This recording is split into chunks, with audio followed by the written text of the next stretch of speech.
call this meeting of the Northeast Independent School District to order.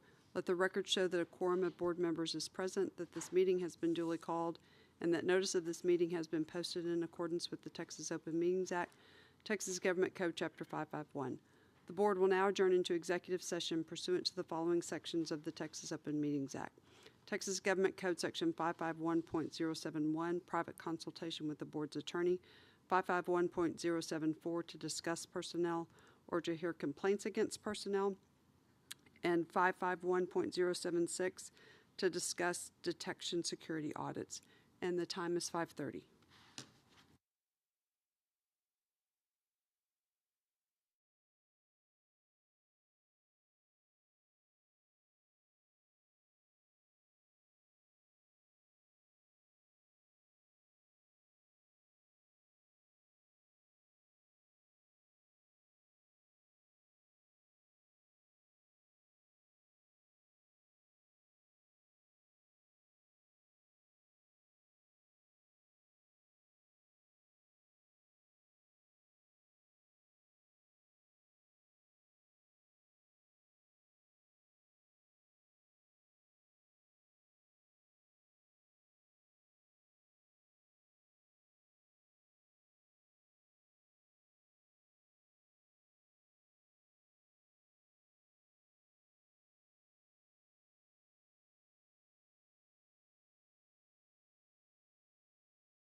The board will now reconvene into open session, and the time is 6:36. On behalf of the trustees, I would like to welcome you to this evening's meeting of the Northeast Independent School Board. This is a business meeting of the board held in public. We appreciate your attendance and request your respectful attention. We welcome your comments during the Matters from the Floor section of the agenda. If you signed up to address a specific action agenda item, you will be called at that time. We wish to emphasize that this is a business meeting of the board, and while those in attendance may disagree about issues, it is our expectation that everyone will conduct themselves in a respectful and professional manner. Disruptions to this meeting by anyone will not be tolerated. In the event any person or group disrupts the meeting, a warning will be given to stop any disruptive behavior. Anyone persisting in disruptive behavior will be removed from the meeting. The board may also call a recess in the event of persistent disruption so that individuals who engage in disruptions can be removed. It is our intent to conduct the meeting in an orderly fashion. Finally, I would like to remind you that it is the mission of Northeast to challenge and encourage each student to achieve and demonstrate academic excellence, technical skills, and responsible citizenship. Item 5, Invocation and Pledge of Allegiance. A, Tejada Middle School. Mrs. Reyes.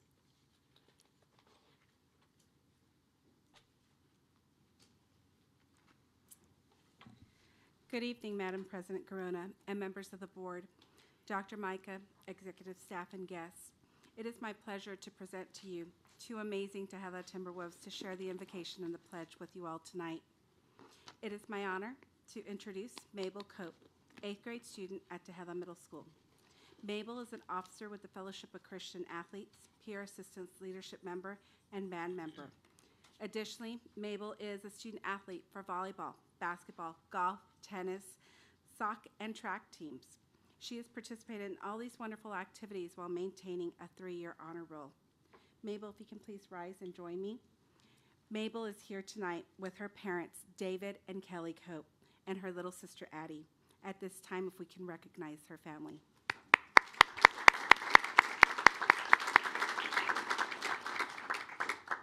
It is also my honor to introduce Jacob Mazzocco, an 8th grade student at Tejada Middle School.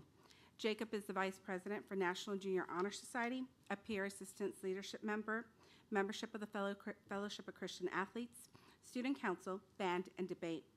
Additionally, Jacob is a student athlete in football, track, soccer, and tennis, and he has participated in all of these wonderful activities while maintaining an honor roll as well. So Jacob, if you can please come and stand next to me. Jacob is here tonight with his family, his mother, Deanna Mazzocco, and at this time, can we please recognize Mrs. Mazzocco?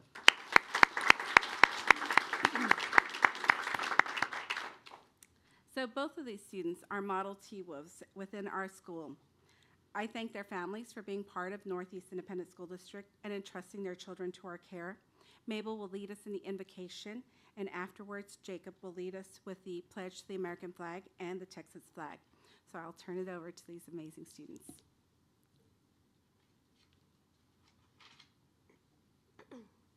As a Tejada Middle School student, I am an athlete, a pal, an FCA officer, and a teacher's child.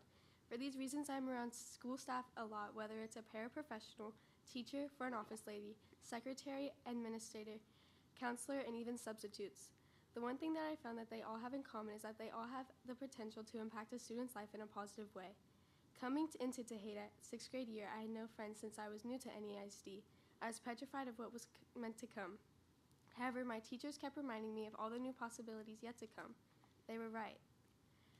School staff members are not just there to teach you, but they are there to be someone a student can trust and can be encouraged to be successful. Even when times are complicated like the past few years, students can thrive to be the best version of themselves. I recently saw a quote from Brené Brown. Connection is why we are here. It is what gives us purpose and meaning to our lives. I believe students will succeed with the lessons they learn from the mentors at their school in order for students to learn from someone they need to look up to them. I thank all school staff that make connections with students because it helps shape us to be better people. I'm here today because staff members did that for me. Thank you for your work for student success. Please stand for the pledges.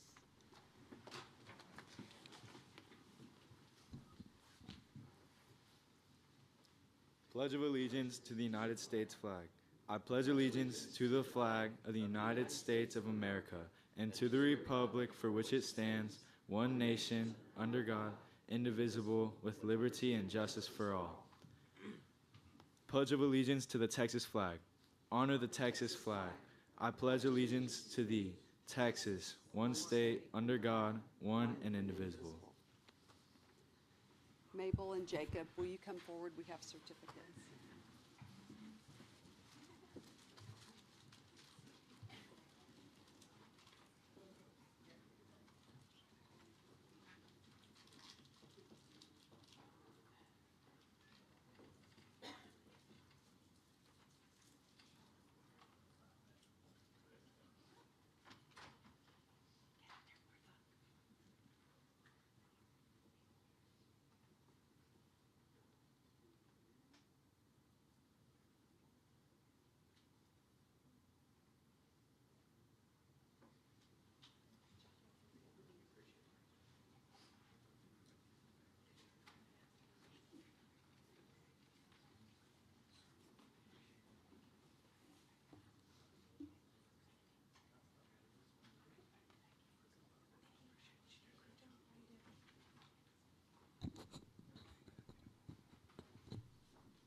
Okay, the next item is recognitions, but I just want to clarify something with person who signed up number 1. Did you want to speak to every agenda item?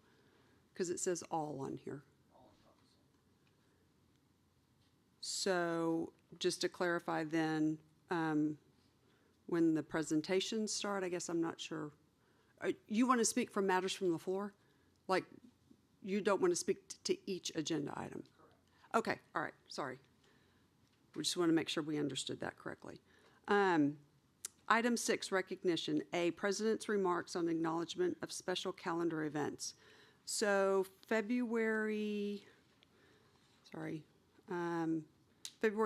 to 10th is School Counseling Week, and February is also National Career and Technical Education Month. So I want to recognize all of our school counselors for all the great work that they do and all of our career and technical education in February.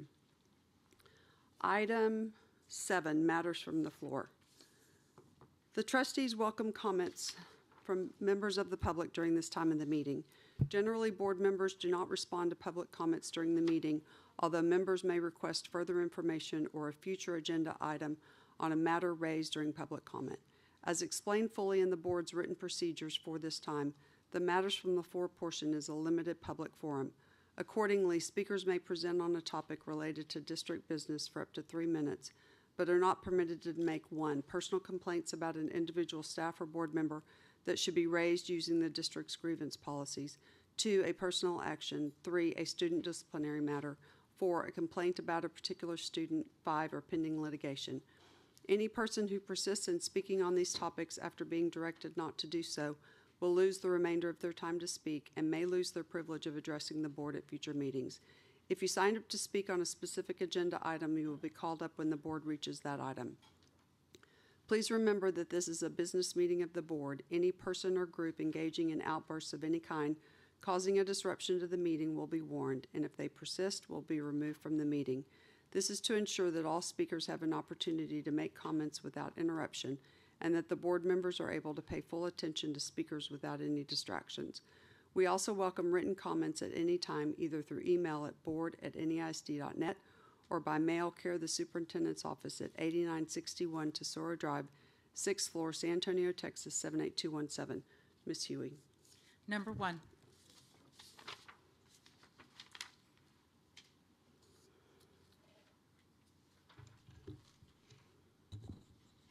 Good evening. My name is Nathan Morgan.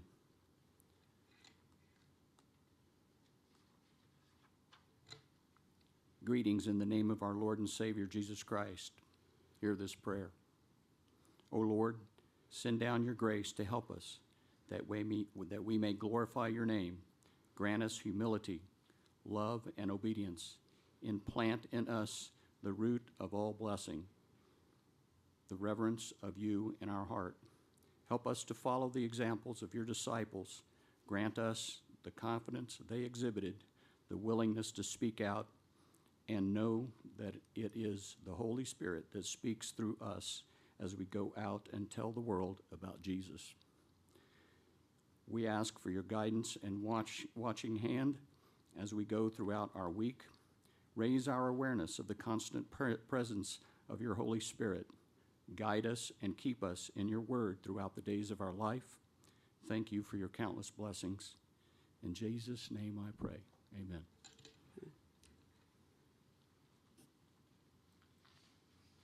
Number 2,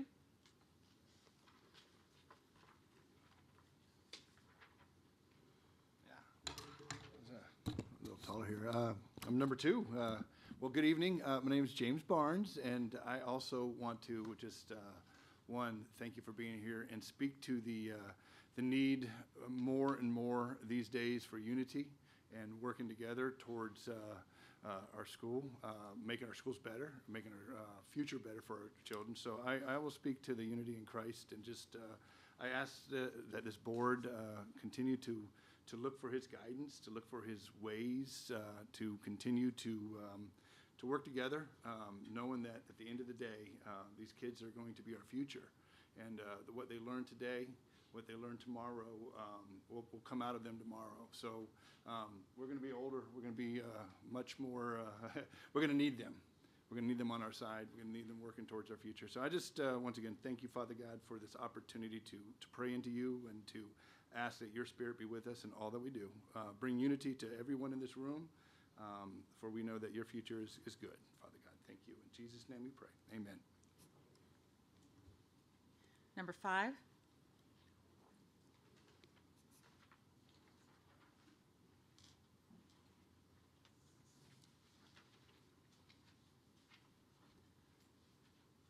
Is this the new math? It took me by surprise. Where did 3 and 4 go? specific I'm not agenda keeping item. up with the times. All right, you hold just a moment. President grown-up members of the board, Dr. Micah. I'm Tom Cummins, President of Northeast AFT. Trustees, thank you for your service to the students, employees, and the NEISD community. As trustees, you've taken on large responsibilities which have grown post-pandemic. Actually, the pandemic is really still going on, I guess. Most don't know that you don't serve with pay. There is no pay involved in your job, so thank you for volunteering your time and your effort. As you know, challenges in Northeast continue with teachers and support personnel shortages caused by stress, poor work balances, with teachers and support personnel having added work because of vacancies. It's important to see possible solutions discussed at a school board meeting, as it will require action to end the shortages. The major solution would be by the state increasing their funding. Right now, Northeast and other districts in the state are underfunded. Have you brought the needs of NEISD to the attention of the legislators in your individual single-member districts? If so, will they support the district? Please let us know. AFT also encourages you to hold meetings in your districts, informing the public of how the state is shortchanging NEISD and how they can contact their legislators. AFT supports an increase to the basic allotment of $7,075, or $915 more per student at least, increasing NEISD's budget by approximately $55 million. Pay could be raised to attract and keep personnel, relieving the work assignments of many, reducing the stress load, and providing the many services that so many students are missing. Please endorse this increase and contact your legislators individually. There's also an enormous drain on the district caused by charter schools. In Sunday's Express News, an article on charters estimated that NEISD lost about $50 million in the 2021 school year, and I'm sure it's more now. Not only do students get a poor education in charters, but misuse of taxpayer fund in charters runs into millions and millions of dollars. In San Antonio, IDEA is still under investigation by both federal and state agencies. Please read the article and let your legislators know they need to correct the abuses of charter schools and level the playing field by applying the same laws to charters that you have to follow. Thank you very much, and thank you for your work. We do appreciate it, even though we're always asking for more. Okay, and that's all for matters from the floor, right? Right. Okay, the others signed up to speak. Agenda item. Item- Specific agenda item, right, okay. Item 8, matters from executive session. A, personnel including but not limited to administrative appointments pursuant to Government Code Section 551.074. 1, possible action regarding routine personnel including but not limited to administrative appointments. Do I have a motion to approve items A through G as discussed in executive session? So moved. Thank you, Ms. Williams. Do I have a second? Second. Thank you, Mr. Fire. All those in favor say aye. Aye. Opposed, the motion carries.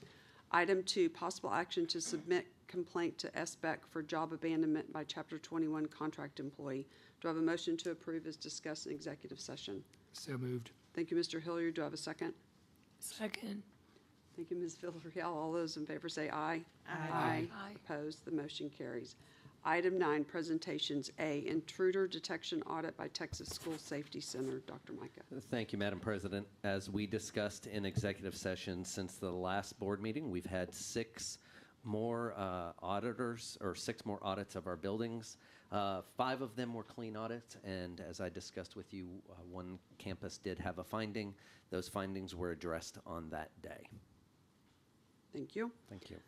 Item B, School Board Appreciation Month, and we have 2 that have signed up to speak. Yeah, hang- Number 3. Sorry, I had to get to my clock. That's fine.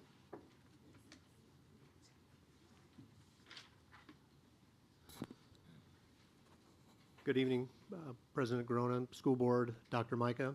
My name's Dave Herbner, and I'm Tom's counterpart, I guess, for TSTA. I'm the state rep for TSTA. And so tonight, I don't have any heavy topics for you tonight. Tonight will be light. And the comment, the other gentleman that came up and said, the kids, the future's in the hands of the kids. I feel pretty good with our future being in those 2 kids' hands.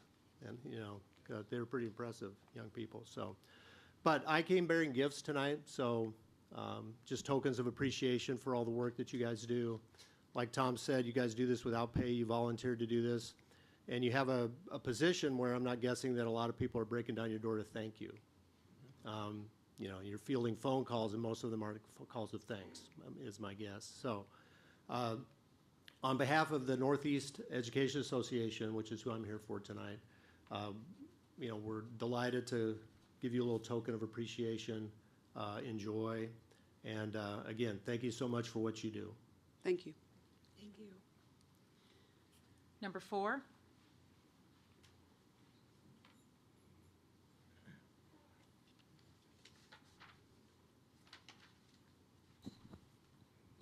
Good evening, Ms. Grona, trustees, and Dr. Micah. My name is Yvette Milner, and I serve as the Regional Membership Specialist for the Association of Texas Professional Educators here in Region 20. On behalf of the over 600 ATPE members here in the district, I want to express ATPE's gratitude for your service on the Northeast ISD School Board. As a local school board, you have been entrusted by voters to work with parents, educators, and other community members to create the educational vision of your district. This is a tremendous responsibility, and we want to thank you for your dedication to providing the best education possible to the students of Northeast ISD. ATPE is available to serve as a resource to you at any time in your endeavors. Thank you so much. Thank you. Did you have something? And that's all. Okay. Dr. Mike? Yeah. So this year, I did not bring to you a resolution because, well, there's no need to resolve it because it is School Board Appreciation Month. So as you've heard from some of our speakers, but please know on behalf of myself and my executive staff Thank you so much for what you do. As the speaker shared, none of you get paid. And all of you dedicate many, many hours to making decisions and doing doing right for our students, for our families, and for our employees. So please, on behalf of myself and my staff, we want to give you a heartfelt thank you. All right? So we put up a big fancy banner for you with a big heart. Thank Now, you. thank you. Okay. Item C, State of the PTA Report. The Council PTA President, Ms. Weissmuller. Good evening, Madam President, board members, Dr. Micah, executive staff, and guests. I'm Debbie Weissmuller, the NEISD Council of PTA's president, and I'd like to take a minute to also recognize and introduce the NEISD Council of PTA's officers and chairs that are here with me tonight. Lucy Reyna Forrester, our Community Partnerships Chair, Sarah Patterson, our second VP of Communications, Katie Brown, our Used Book Sale Chair, Karen Leonards, our Mentor Chair, and Carrie Jonitz, our Corresponding and Appreciation Chair. As part of Texas PTA's criteria to earn an outstanding Council PTA Platinum Award, a council must attend a school board meeting and present a State of the Council report. Our council received this award in the 2021-2022 school year and has been working very hard to achieve the distinction again this year, and we hope you find this report informative. The NEISD Council of PTAs is a group of dedicated volunteers working to make a difference to all children. We regularly reflect on our mission to make every child's potential a reality by engaging and empowering families and communities to advocate for all children. Our goal is that everything that we do is in support of this mission. As a council PTA, our specific purpose is to act as a primary channel of communication within the PTA network. We provide information, inspiration, support, and guidance to all of our member PTAs. We serve to strengthen those local PTAs, develop leadership potential, promote PTA membership, and advance Texas PTA's goals, programs, and initiatives. As an association, we hold meetings 5 times each school year, where we share timely information focusing on promoting Texas PTA's Back the Future message. We recognize local PTA's membership award accomplishments and highlight successful and innovative local PTAs through our Council Spotlight On Awards.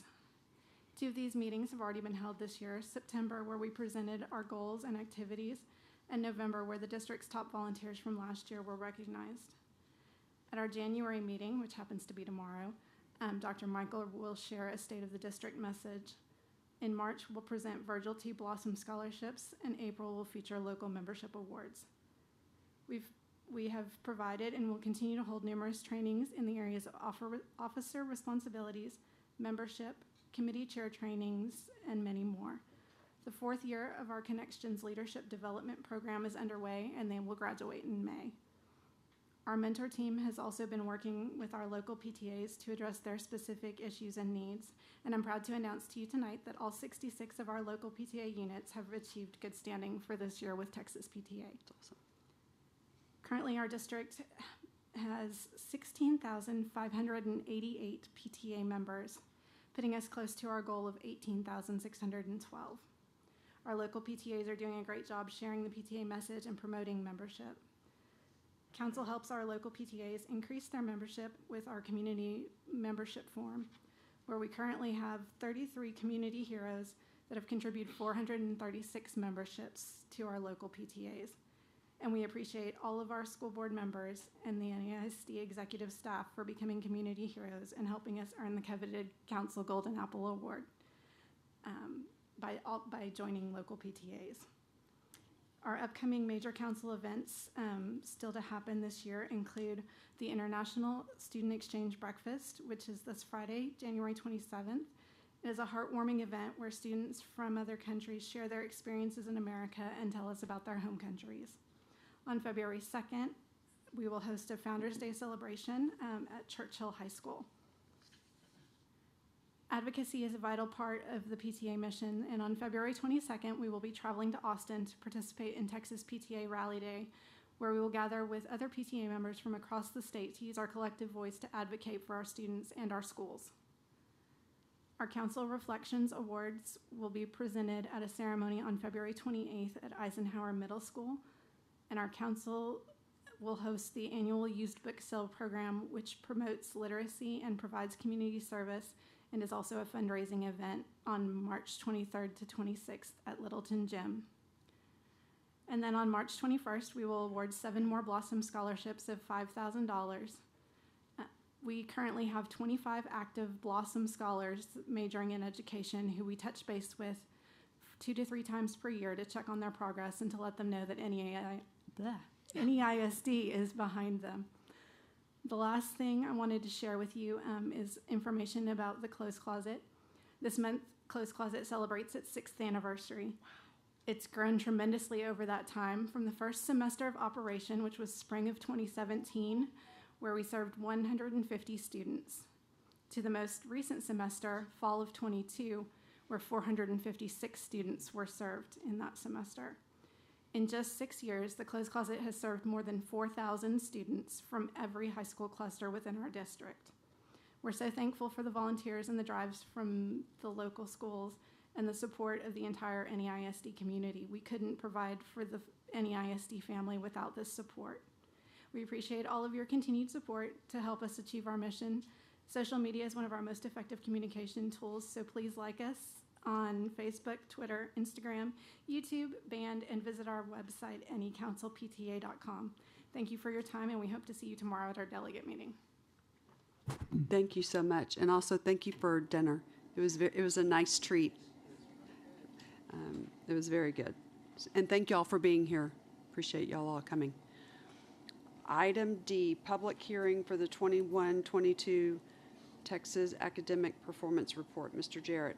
Good evening, Madam President, Dr. Micah, members of the board, executive staff, and guests. I would like to ask Brandy Merriman to come forward to address this agenda item.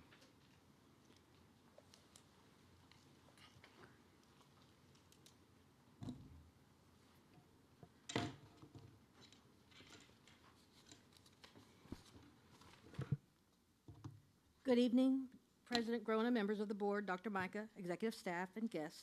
The Texas Education Code 39.306 requires each district's board of trustees to publish an annual report that includes a variety of performance objectives. Tonight is the required public hearing and discussion of this report. Before I begin, it's important to note that much of this data is from last year. Some of the data is from the year before that. So as we go through the data reports, I might refer to those.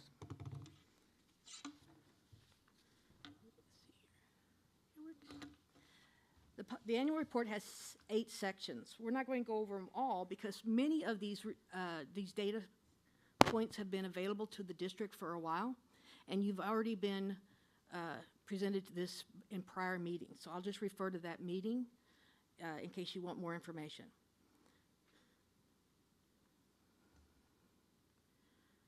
The Texas Academic Performance Report, or TAPR, is the annual report provided by TEA that pulls together a wide range of information on the performance of students in each school in each district in the state.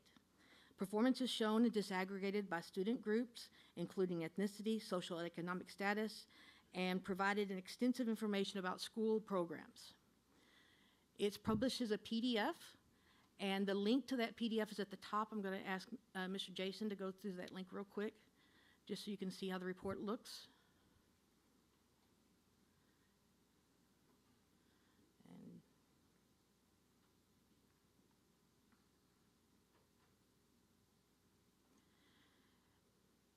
so you can see that it's a 33-page document with multiple data points disaggregated by every program and ethnicity that we have. And this data is available for every campus within the district. I'm going to just highlight some specific data points from this. Go ahead and go back to the presentation, please. Thank you. So the front of the book provides a rating, and the rating relates to, get me going again, please.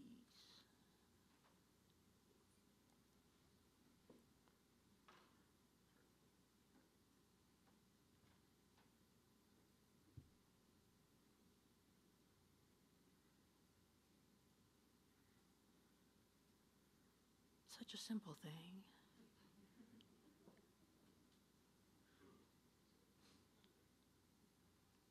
Okay. Thank you, sir. So the ratings are provided in the front of each booklet, and also it provides distinction designations. As a district, we were rated a B, technically an 89. In 2019, the ratings were as followed for letters A through F throughout the district.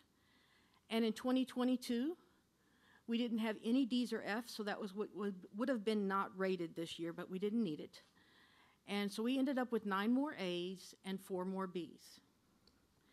That's data disaggregated by the different levels is provided on this slide to show you how many we had in every area. And like I said, we didn't have any not rated campuses. I'm going to pause just a second on after each data slide, and if you have questions, just speak up, because if not, we'll be going in circles. So just holler at me if you have any questions. Go ahead. For clarification purposes, the not rated, what would that entail? That would be campuses that had less than a 70. Okay. When you come to, so all of these campuses had 70 or higher. Got it. Okay. Distinctions were awarded this year. The last time they were awarded was 2019. And in 2019, we had a total of 120 distinctions. A distinction is given for a campus that is in the top quarter for at least half of the indicators compared to other campuses within the state with the same size, the same grade range, and so forth. In 2022, or 2019, we had 58.9% of our campus earn at least one distinction. In 2022, you can see that we blew that out of the park. So we had 92 more distinctions across the district, including 83.5 of our campuses had at least one distinction.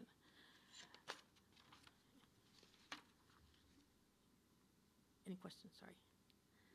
Distinctions split up by levels are located on this slide. Again, 83.5 campuses had at least one distinction. You can see they were given in reading, math, science, and social studies, and also the top 25% compared to the other groups, other campuses within their demographic group, and the top 25 closing the gaps. Now, besides ratings, they also give demographic data. You know, how does your campus compare to the state? They only give 1 year of data, but a lot of my data, I'm going to provide multiple years for comparison purposes. So you have student information, staff information, and program information. So the state and the district data is provided here. You can see that we are very mirror the state when you compare the two. A little bit more Hispanic and a little bit fewer African Americans in our district compared to the state. When you look at the data historically, starting back in 2016, I looked at historical economically disadvantaged. The gray line is the state. So you can see the state data has been pretty consistent. The region, pretty much the same. And our district typically has been about 46 to 49%, but the most recent year we were up to 59% of our students were economically disadvantaged. Quick question. Can you just define economically disadvantaged for everybody in the audience so they kind of understand where that Yes, sir. is? Thank you. Economically disadvantaged for most of our kids is defined as being either free or reduced lunch, that they qualify for that. Based on family income. Correct, based on family income. And anybody else can feel free to chime in if I missed something, okay, guys? But they have to provide us that information, Yes, ma'am. right? Yes, ma'am. Because in years past, when this was low, I know we had sometimes talked about students or families were reluctant to provide that information. So Right. do you think that this significant jump is because we were just able to capture more information? It was actually because all schools had free or reduced lunch, had free lunches this last year. And so we developed a required form that we asked every parent to post when they logged in to see students' grades, and that was very easy for them to do it electronically, and I think that's the reason we had such a huge increase. So will we do that again? Well, we haven't done it yet. We have it right now. Our current economically disadvantaged percentage is at 52.5. It's already past fall snapshot, but we can still do corrections between now and then, so I'm hoping that we find some way to fill in some of those gaps. So so economically disadvantaged is based on free or reduced lunch? Yes, ma'am. So is it accurate to say historical economic disadvantage? I mean, when you throw that word in, It's just historical because it's over time in multiple years. Like I said, the TAPR only gives 1 year of data, and I wanted you to see that we have had that big increase in the last year. Okay, thank you. Yeah, that's not referring to families that are historical. It's just, as you can see over time, this is where we typically are as a district, and then we're starting to see an increase, right, in that population in our school district. Thank you. So bilingual ESL education program, as a state, you can see they've had a steady increase in the students participating in that program. This is the region, quite a bit lower relative to the state, but still increasing about the same rate. And then here's our data. So you can see by how the line goes up a little steeper is that we are growing that program, whether it be refugees or whether it be other kids that are involved in this program, even non-English speakers that are learning Spanish or vice versa.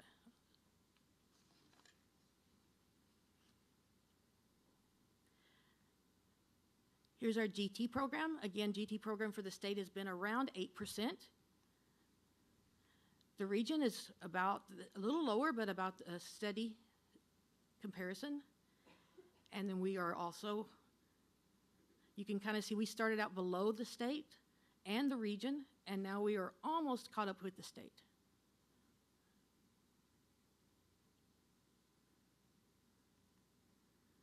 Special education. Special education has been increasing in the state throughout the years. The region, slightly higher. And we're kind of right in between those two.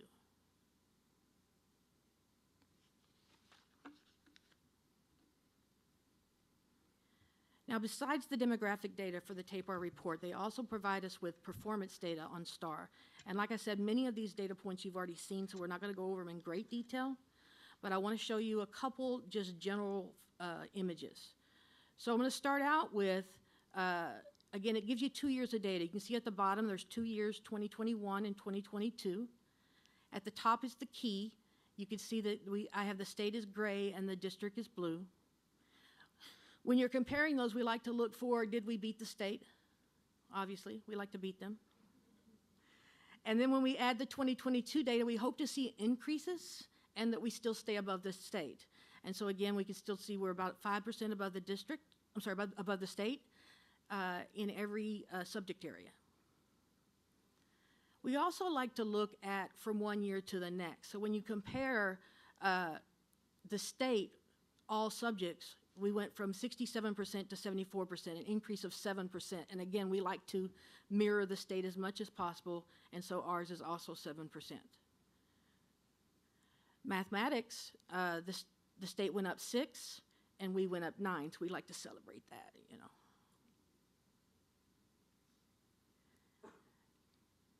Any questions about this? Madam President, I have one question. Go ahead. Just to be clear, if I understand, this is 4th grade through 8th grade data that we're looking at. Is that This is correct? actually through EOC. Okay, so this is the STAR testing. STAR testing all the way through. Okay, to include the high schools? Yes, sir. Okay. Yes, sir. So it's grade 3, reading and math, and then all the way through EOCs, the 5 EOCs they have to take when they're in high school for last year. Okay, so this is just the STAR piece of it. I was making sure I was clear on that. Thank you.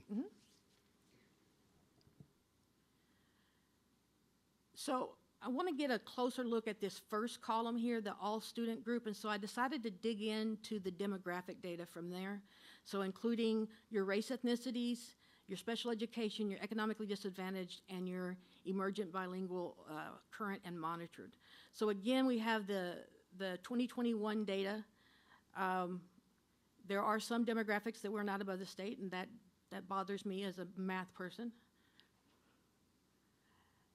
I drew a line here to represent the state all student average, so you can see which demographics or student groups are above the state average and which ones are below.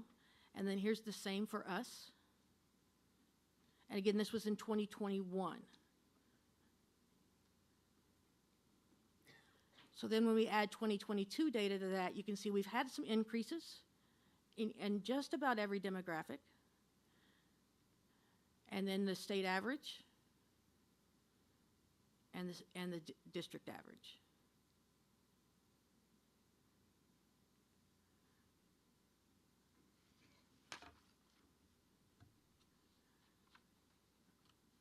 Now, besides performance, because this data is provided to us for every grade level, every subject, every test, we're not going to go into them all. But we also talk about growth. Now, growth, when you don't actually see it go up and up and up and up, because your goal is to grow all students. You want to have 100% growth, obviously. The last year we had growth was 2019, because you have to have 2 years of consecutive data for the state to calculate growth.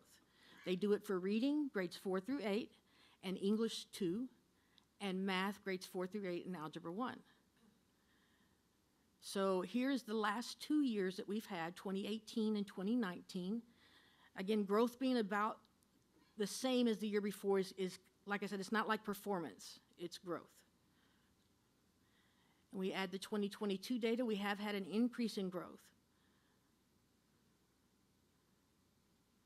Again, state is gray and the district is blue. Reading, math, and then both means that they have growth in both reading and math.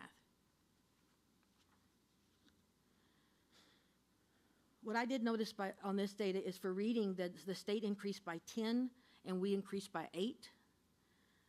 For math, the state decreased by 1 where we increased by 3.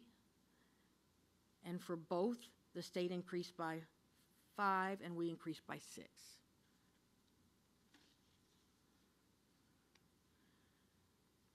Still part of the TAPAR is the bilingual education, English as a second language data. You have had an extensive report provided to you by Alicia Alvarez Calderon from our C&I department in in October's regular scheduled meeting, so I'm not going to go back over that data, but it is part of the TAPAR also.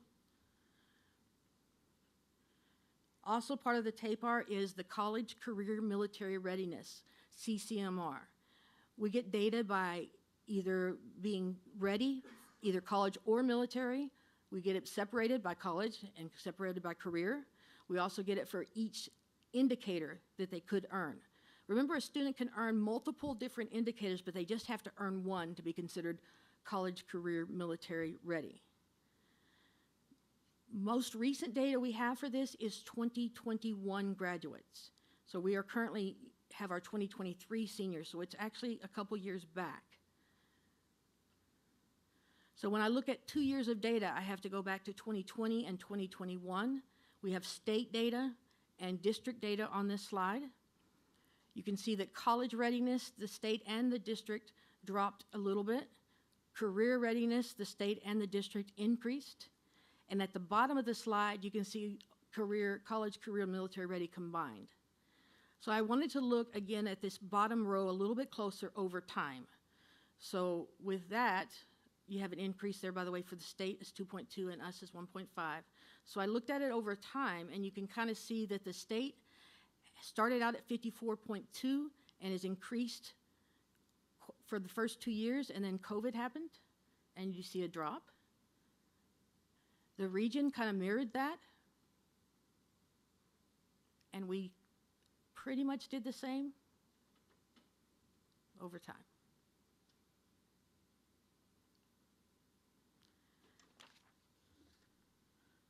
The final section of the TAPAR report is the attendance and graduation data. It's provided, again, just 1 year of data for the state, the district, and the region.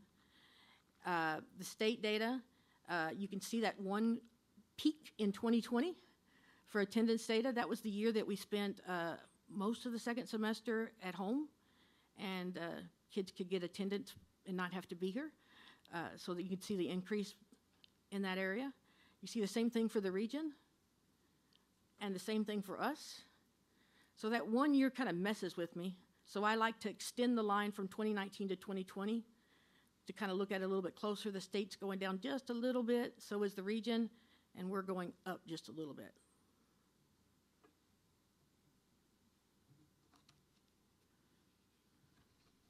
Graduation data, it's been pretty steady across the state. They're just under 90, and that's been their interim goal. I think they're going to raise it to a 92 this year. The region has been below that. And the district graduation data, this is again four-year federal graduation, longitudinal, and it's right there above that. Dr. Beck, I have a quick question on this. That 10% or so, yeah, obviously it varies year to year. Do we know the top 1-2 reasons that the students aren't graduating? And is there any intervention or measures we can continue to look at? I'm sure this is being looked at, but I'm not sure I know the reasons. Yeah, so it's twofold. Many of the students are actual continuers, and so they're not graduating on time, which is graduated in 4 years. So they can come back and still be in school with us and complete their 5th year and graduate, but they just won't follow this data because they're not considered graduates on their 4-year cohort. So those kiddos, we get connected into credit retrieval programs. We get them connected to CCMR connections, different things like that. But again, you still have a small number of kiddos that we still have to track. We call those leavers. And so we try to figure out, where did they go? Did they go to a different district? Did they go to a different campus? And we try to track them all over the state to see where they're at and make sure they're enrolled somewhere. I don't know if that answered your question. Yeah, one of the things that we saw, and if you'll notice through that COVID kind of piece, as kids were out, kids found jobs. Kids didn't come back. It's what they fell out of sync. And so because they have to do it in 4 years, that's what's counted in this. We lost some kiddos in there that we may have made them up down the line, but they're not going to count for us in this component. Okay. Thank you very much. Again, they have to be in their cohort for 4 years. So if they graduated in 4.5, they're not counting. Does that make sense? So, they're behind 1 credit.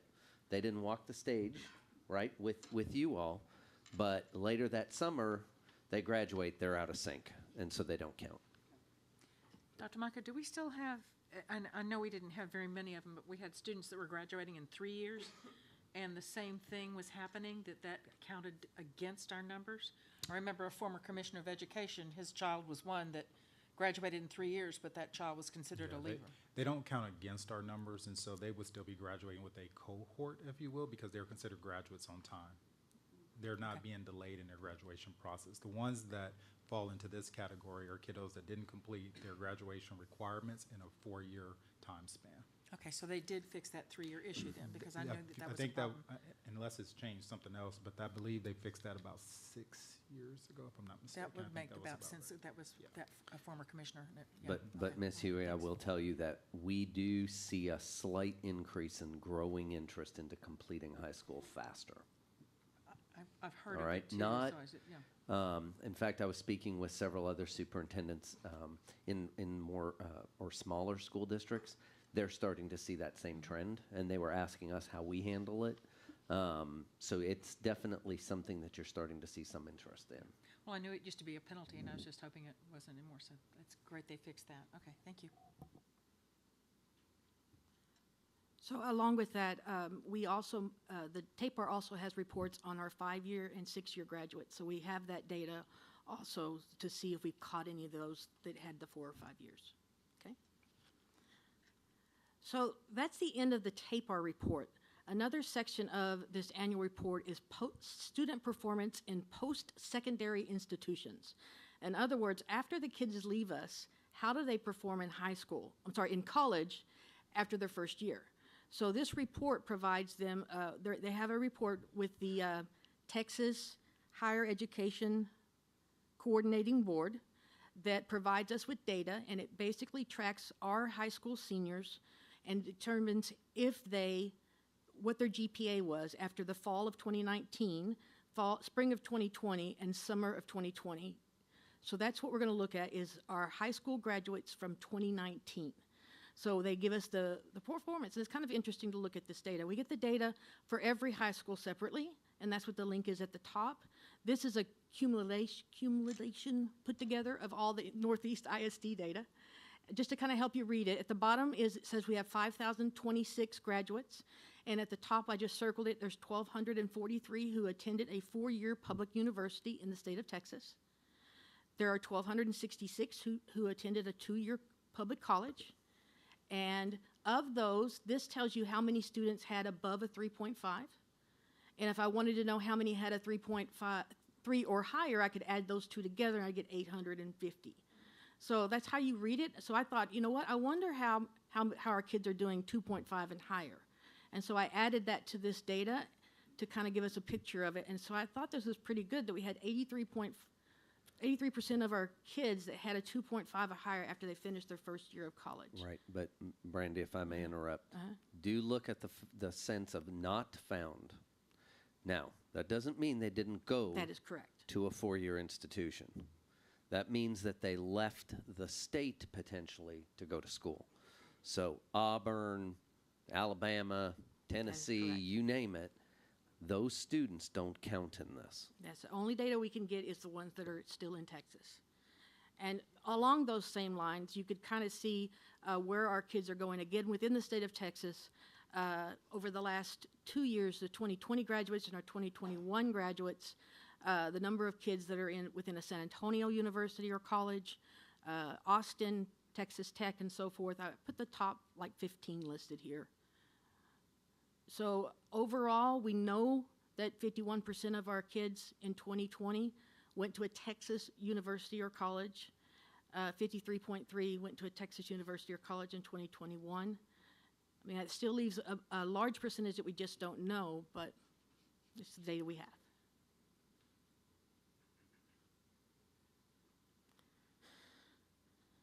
Now, the campus performance objectives or campus instructional improvement plans, these were provided to the board and approved by the board in November.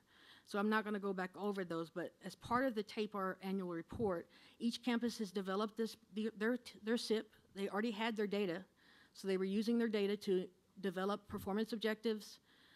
They've been approved by the board, and they're going to basically monitor those for progress throughout the year. And they're posted on the web, on the district website. And like I said, they were presented to the board in November.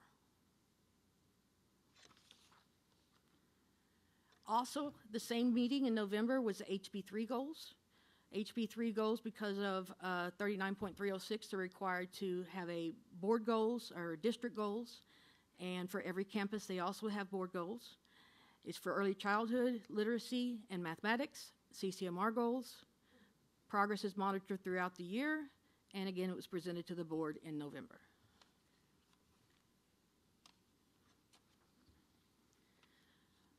Another section of the annual report is the report on violent or criminal incidents.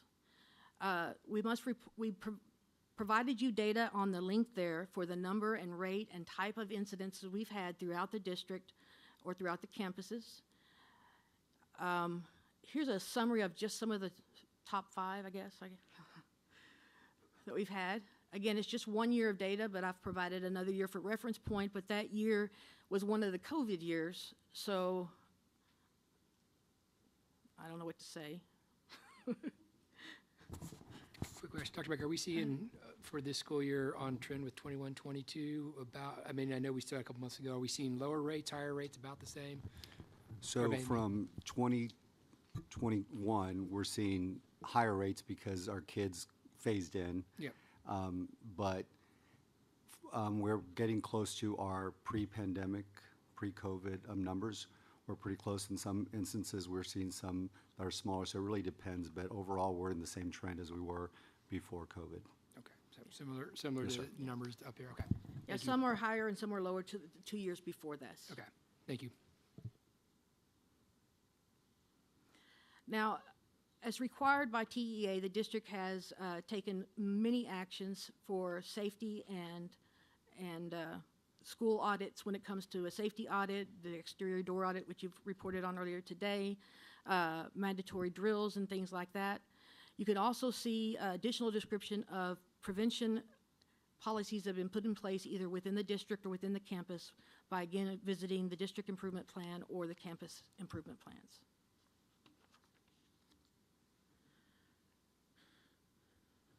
One of the final sections that we have in the annual report is the financial standards report. The most recent actual report we have is the 2020-2021 data, although you've had many presentations over recent years. There's the NEISD report linked there, and every campus's financial report linked there. The most recent report was given to the board in November of 2022. The last part of the annual report is just a glossary. I don't know why we wait till the end to share with you the definitions, but there it is. All the definitions that are provided in the TAPAR are provided on this link. The Spanish version is not available yet, although we have an older version we can provide you if you would like a Spanish version. Besides that, everything will be posted in the lobby within 2 weeks and available at every campus. If you have any questions, my name is Brandy. One quick question, clarification with the Spanish version. Is Yes, sir. that provided, is that going to be provided online? Yes, sir. For everybody? Okay. Yes, sir. It's posted by TEA. They just haven't provided Oh, it. They got do it. it later in this month. Got it. Okay. They'll post it. Great. Thank you. I just wanted to say thank you for the presentation that you sent with the live links in it. That was great as I was going through this to be able to hit those links and go back to the supporting information. So thank you I'm glad for that. the links work. Yay. The ones I had did. All right. So thank you. It was great. Ditto what she said. Oh, thank you, ma'am.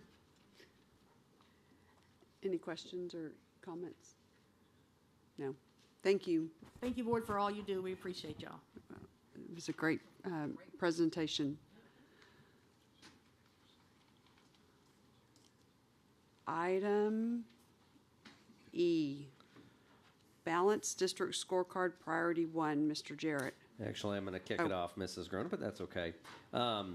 Ladies and gentlemen, if you'll remember, we brought to you the completed district scorecard back in December, and we had given to you a schedule or a proposed schedule to a cadence to review. And so this evening, Mr. Jarrett is going to cover the student portion of it, Priority 1, of our Balanced District Scorecard along with his staff. So, Mr. Jarrett. Thank you, Dr. Micah. As Dr. Micah talked about, this is our first stab at kind of trying to explain the district scorecard in our work. I think what's been fascinating through this process is really, as we look at TAPR and then looking at live data is what I would call it, which is actionable data that we can consider as we make decisions for the other 50% of the school year. And so I have my team of folks here, Jennifer Gutierrez, Reve Schaefer, Brenda Oates, and Esmeralda Munoz, because these four ladies kind of help pull all the pieces together to help us move in a direction of this continuous improvement. And so if we can go to the next slide. And so as you guys adopted a district scorecard, we really kind of embraced the whole idea that we support students in a multitude of ways. And I think that's important in this statement because it's not just about the academics of math, science, social studies, and English, but a child requires a lot more service and support. And so these ladies, as they're working with their teams, they're also looking at the learning outcomes, but they're looking also at the overall well-being of a child, but also that partnership with parents as we navigate a high-quality education for kids. And so these four areas are the objectives that you guys identified. And so what we did is we took these objectives and then we created action items and progress measures along the way. And so through this presentation, they're going to point out some data points. Some will be qualitative, some will be quantitative. If we miss the mark, I promise we'll learn from it and we'll grow from it because it is a journey. But at this point, I think it's very important for us to really be reflective in our practices and modify and adjust accordingly to meet the needs of our kids. And so I'll turn it over to Jennifer Gutierrez and Reve for the first portion.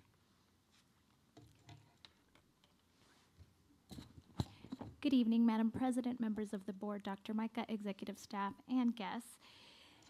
As Mr. Jarrett mentioned, we have the first objective, and we have 3 key actions under the first objective. So the first key action is curriculum. And when we address curriculum and you see the word guaranteed here, this refers back to no matter which one of our classrooms, no matter which one of our courses, which one of our grade levels, we really ensure that all of our students have the opportunity to learn the same content that needs to be mastered at that grade level. The word viable means that our teachers have the adequate time and resources in order to be able to provide and teach that guaranteed curriculum to our students. The intended component is determined by our state of Texas. Those are our Texas essential knowledge and skills. Those are our standards. And the implemented piece is the way in which those standards are delivered at the highest level of rigor to ensure that, again, that intended curriculum is implemented within our classrooms and attained by all of our students. So that is how we measure that mastery for each of those standards and at that course or grade level are attained. So when we look at how we progress measure these pieces, we're looking at our district end of unit assessments, which are very specific to a unit and the level of mastery that was attained at the end of that unit. We look at common formative assessments, which are given throughout the unit to ensure that there are supports throughout and that our students are able to receive either interventions, reteach, or even extensions prior to that end of unit assessment. And we engage in targeted instructional rounds. We partner with our campus administrator, executive directors, with the executive director of special education, learning support services, as you will hear from them, to really help our campuses analyze problems of practice. So as we are on their campuses, they share with us what trends they are seeing, what may be a concern that they have based on their data, a specific grade level, and then we work closely with them to ensure that we can help them create an action plan with support from our teams. When we're looking at those professional learning community fidelity checks, all of our campuses are in a different place in the professional learning community journey, and our goal is to meet them where they are at, again, based on the campus needs, based on what they've shared that they are struggling with. We ensure that we're able to provide them that support so that they can continue on that journey. Every one of our sessions has a professional learning survey, and Reve and I take the time to read those lines very carefully in our professional learning surveys, and we use that feedback to develop additional training, again, additional support. We look within our teams to see how we can ensure that the services we are provided are aligned to what our surveys reflect. Each one of our curriculum units also offers a feedback link, so our teachers, our administrators are able to provide feedback as they are teaching a lesson or after a unit, and we look at that feedback to reflect on the curriculum that is provided, but also to think about how we're going to make changes in the future, if there are any units that need to be rearranged for the future, and how to develop our curriculum for summer school. We develop very personalized campus support, so our campuses reach out to us, they fill out a Google form that they request, again, very specific personalized support based on the needs of their campus. We know every campus is very different, they have very different needs, and our goal is to personalize that support to meet the needs of every one of our students. Good evening, Madam President, Dr. Micah, Board, Executive Staff, and guests. I'm Reve Schaefer. It's nice to see you and talk to you a little bit about instruction. So as you see in these first key actions, we broke them into curriculum, instruction, and assessment.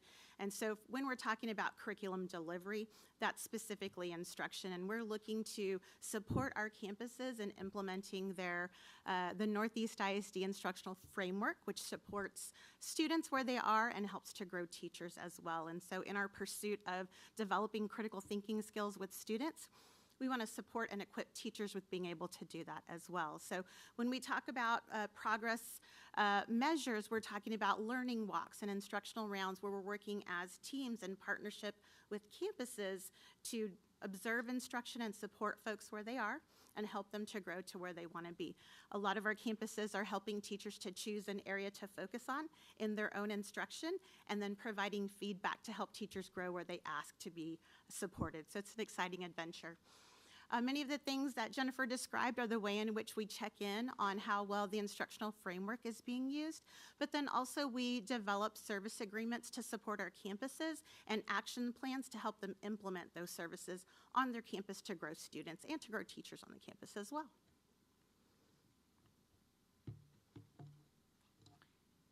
So here are a few examples of the support that our teams provide to our teachers and campuses in, again, that pursuit to ensure that all of our students are growing and becoming critical thinkers.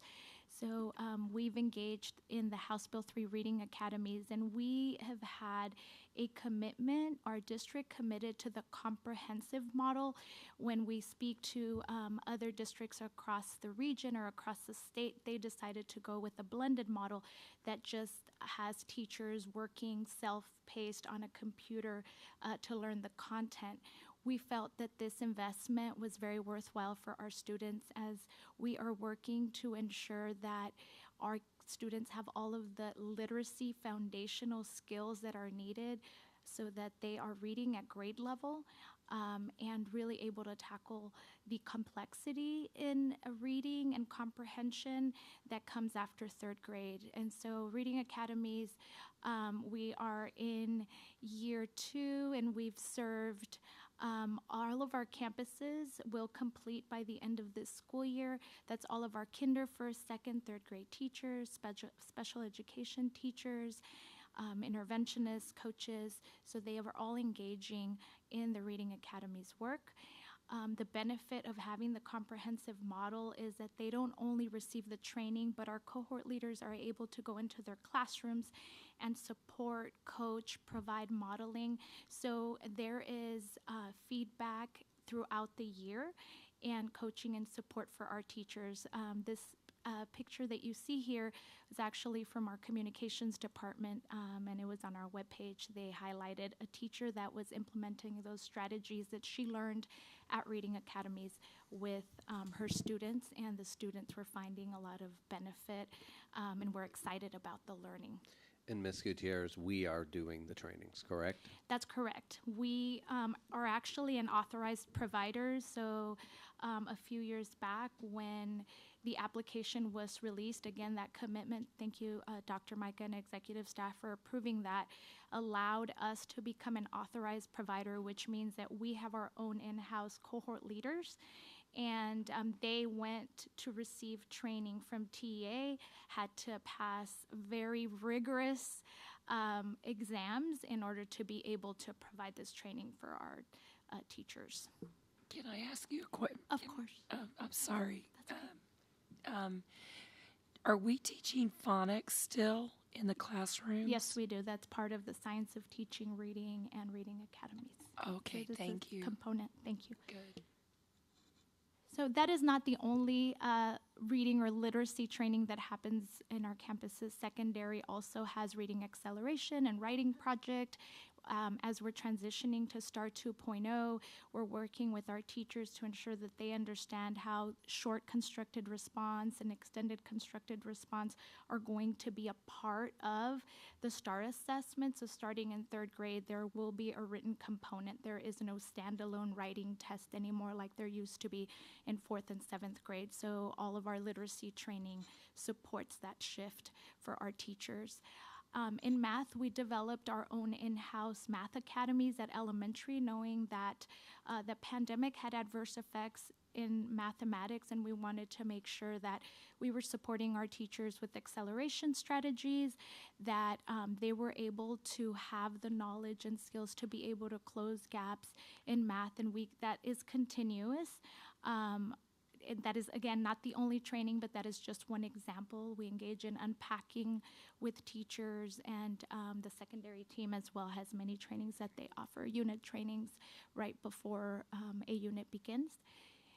Our professional learning department works with our mentors to develop a culture of mentorship, and our mentors are tasked with supporting and working with our first and second year teachers on their campuses. And so we ensure that they have the skills and knowledge that they need to be able to support our first and second year teachers.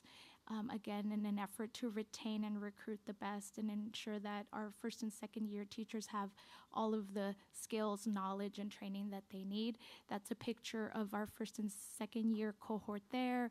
Our professional learning office meets with them often to make sure that throughout the phases in the school year that they are prepared for what they will encounter throughout the school year, and that again they're able to share what challenges they're having, and we're able to provide the support and systems that they need to be successful throughout the school year.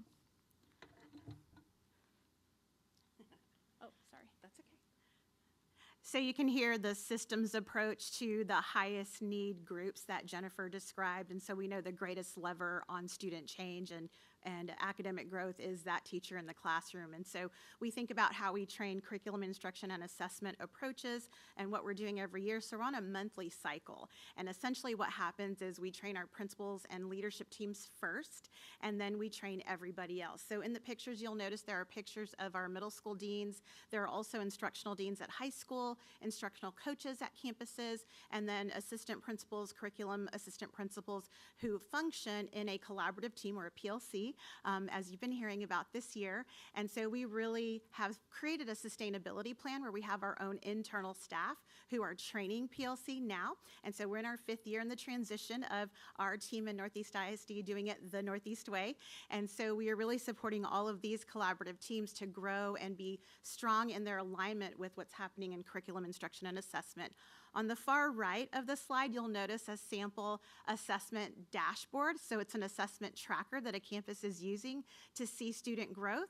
And so you'll see lots of different kinds of examples of these metrics or dashboards on campuses to see students grow and support their growth. And we're going to show you some data here in just a second that represents that as well. And I just want to add, we really are trying to spend a lot of time on capacity building. We recognize we cannot lead campuses from central office because it's more about how close a point of influence you have. And so the closest point of influence, of course, is a classroom teacher to students, but the next point is going to be the principals and leaders in those schools. And so to what Ms. Schaefer is saying as regards to monthly meetings and training opportunities, we're engaging with them so they can continue the message and the work beyond just a one and done type training. And so that's why we're trying to embrace more in-house training aside from creating other resources from outside, because that's how we create a sustainability plan long term, and that supports our scorecard. So our last key action is assessment, and a balanced assessment system really allows us to focus on instruction and be able to respond immediately to the needs of our students based on the data that we had. So very different from what we just heard from Brandy Merriman, who talked about STAR data, that's summative data at the very end of the school year that shows mastery. When we're looking at a balanced assessment system, we're looking at daily formatives. We are looking at collaborative teams who are creating assessments after learning targets to ensure that they can adjust their instruction, but that we can also provide support for students based on the results that we are seeing. And one of the ways that we do this is through our universal screener, which is the measure of academic progress, MAP. And we give this assessment 3 times a year, beginning, middle, and end.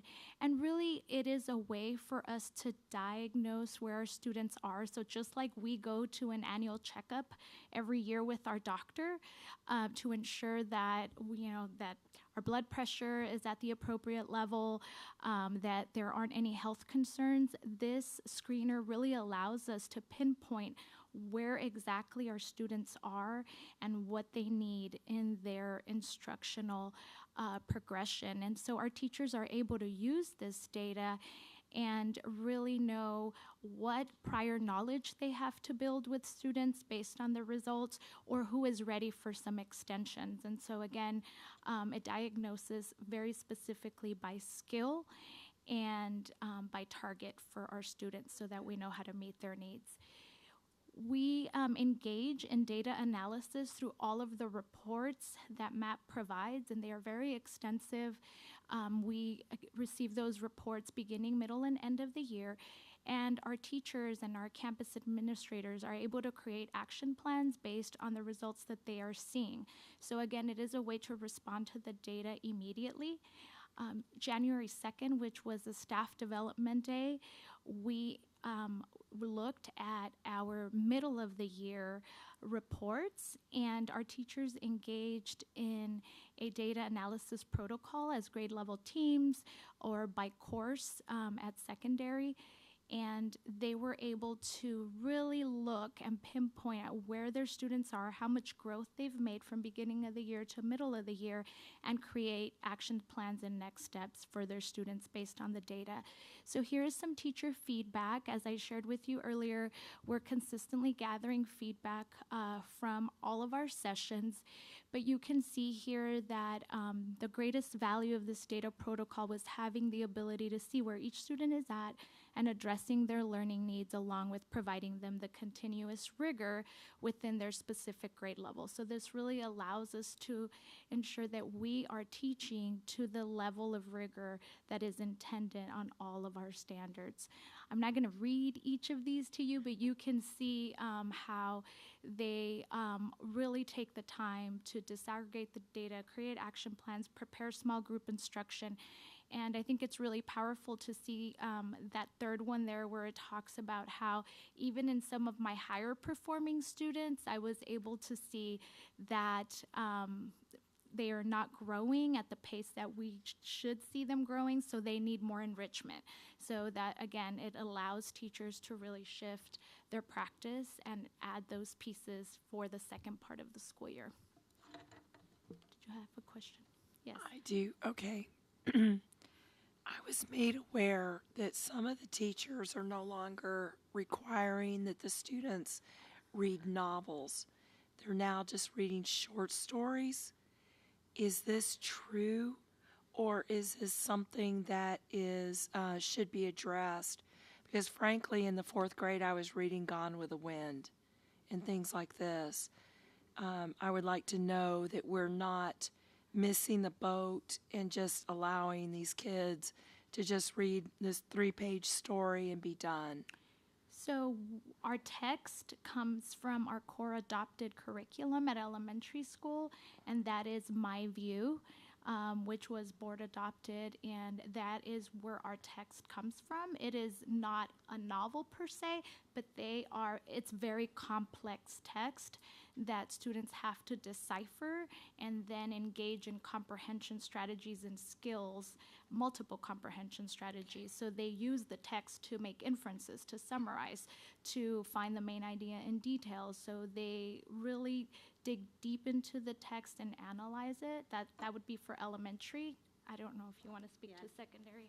So at secondary, we are expected to master multiple genres, multiple texts. So we're going to see a lot of different kinds of writing that come together, and our students at secondary are analyzing those multiple texts to make sense of a theme. So you'll see novels, you'll see short stories, you'll see a variety of text on every campus. Thank you.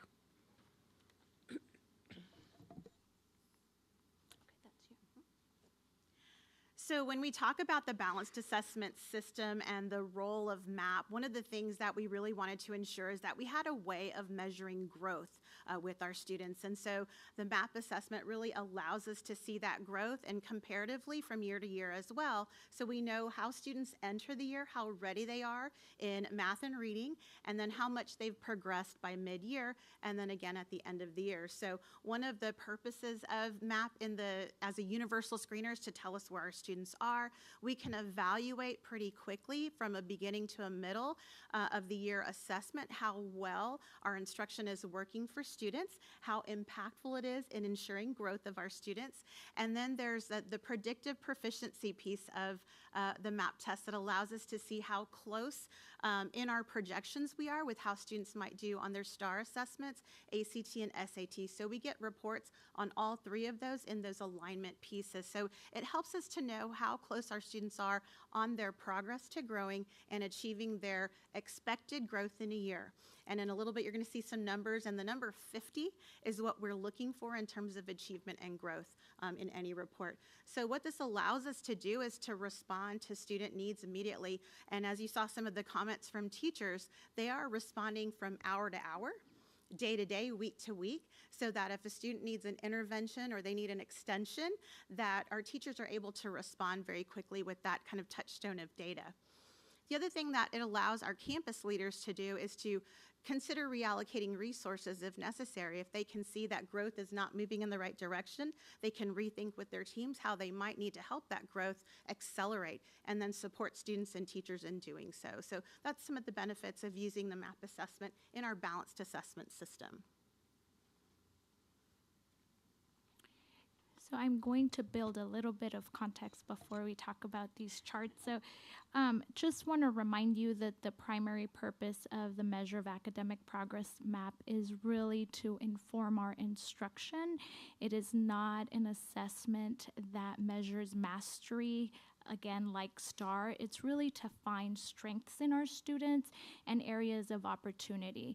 And so again, it really allows us this time of year, middle of the year, to know exactly where we are and build a roadmap to mastery for our students.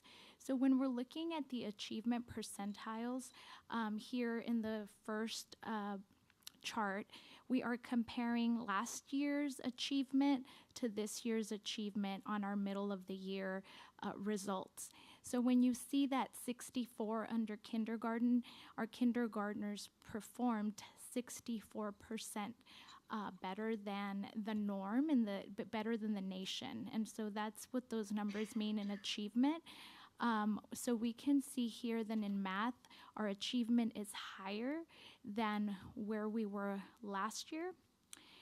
The chart below is the school conditional growth percentile, and this compares our schools to schools that started with the same RIT achievement, what they call RIT band, so the same achievement, that have the same number of instructional weeks between assessments. So from beginning of the year to middle of the year, they compare us to other districts who took the assessment within the same instructional weeks and at that grade level. So you can see here, as Reve was mentioning, think of it as a bell curve. 50 is the mean, so we want to see 50.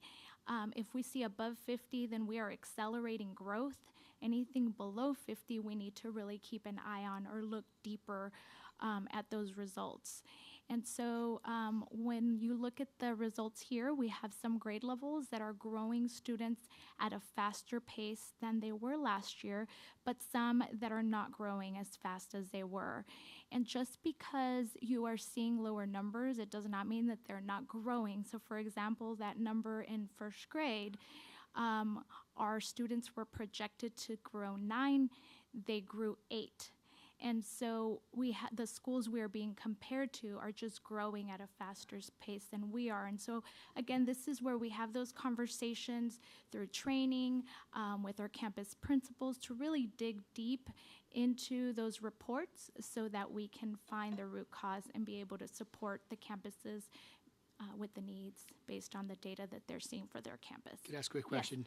Looking at the first and fourth grade in particular, obviously the numbers are lower. This is district-wide for all 40-plus elementary schools? This is for all 45 elementary schools. And then you break it down by individual campus, I would assume. And then we have district reports. That's for what you all do. I'm just asking. Yes, we have campus reports, and our principals have their individual campus report, and teachers also have teacher reports that drills down to individual student data that shows how many points their students were projected to grow.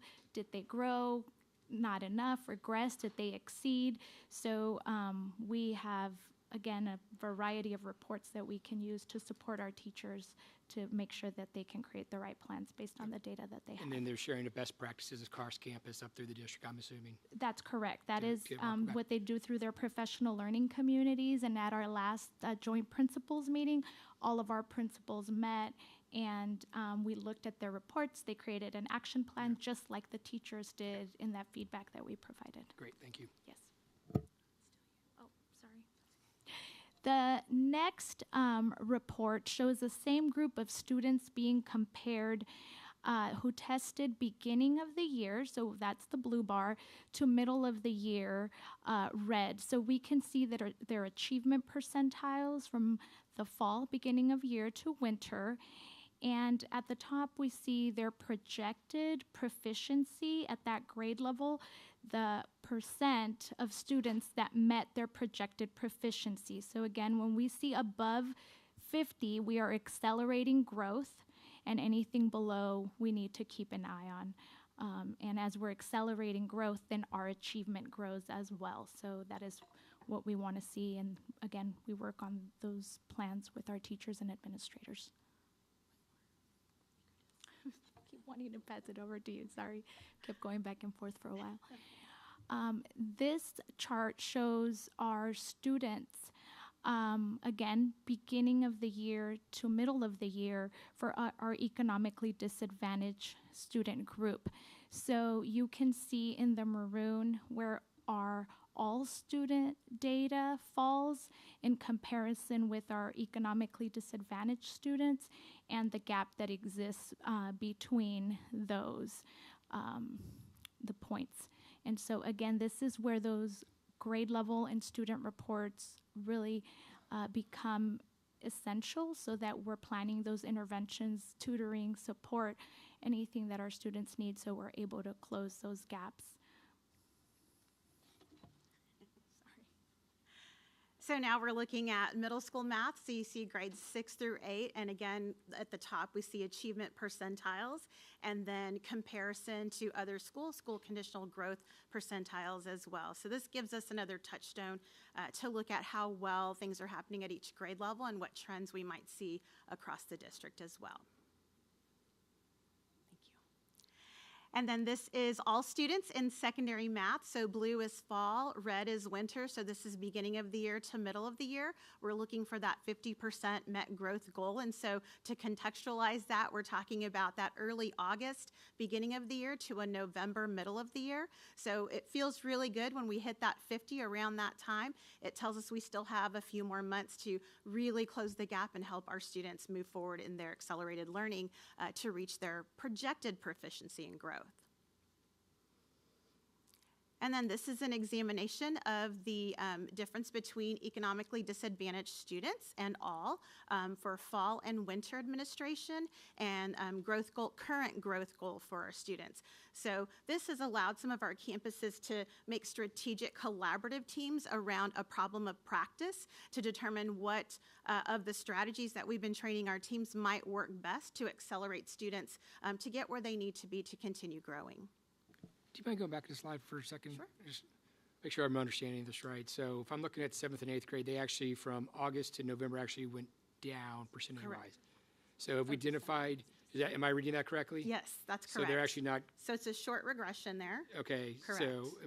So we're regressing. So we identified this, 'cause obviously we want to go the other way. Absolutely, Okay. yes.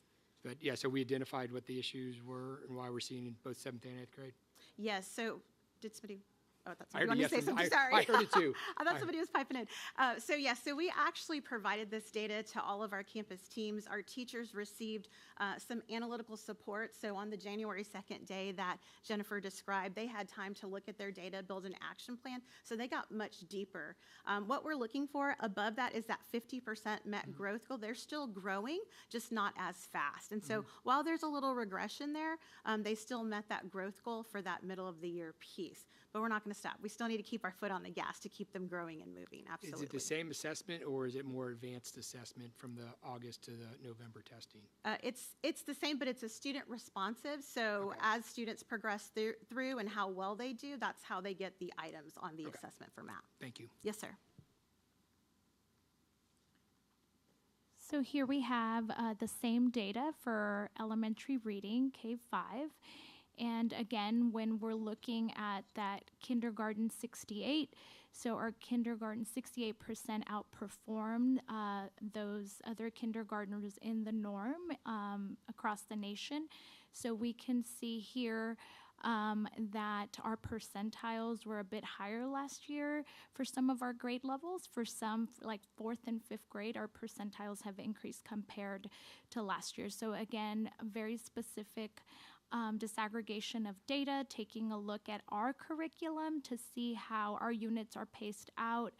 And in 1st grade, I know we've had a lot of conversations about adding additional decodable text to ensure that our students are having enough text to read as we, analyze this data and are trying to provide more resources and support for our classrooms and our teachers to, just be able to close those gaps that we are seeing. And so you can see again here, this is the projected growth that was met by grade level. Again, if we're exceeding 50, we're accelerating growth. If we see something below, like in that 1st grade, then that's an area to really take a closer look for us and for our campuses. And here is the gap between all students and our economically disadvantaged students.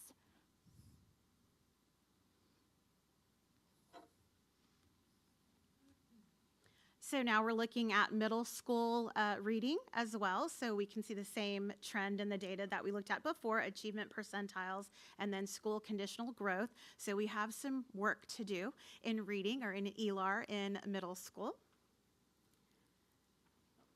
That's okay.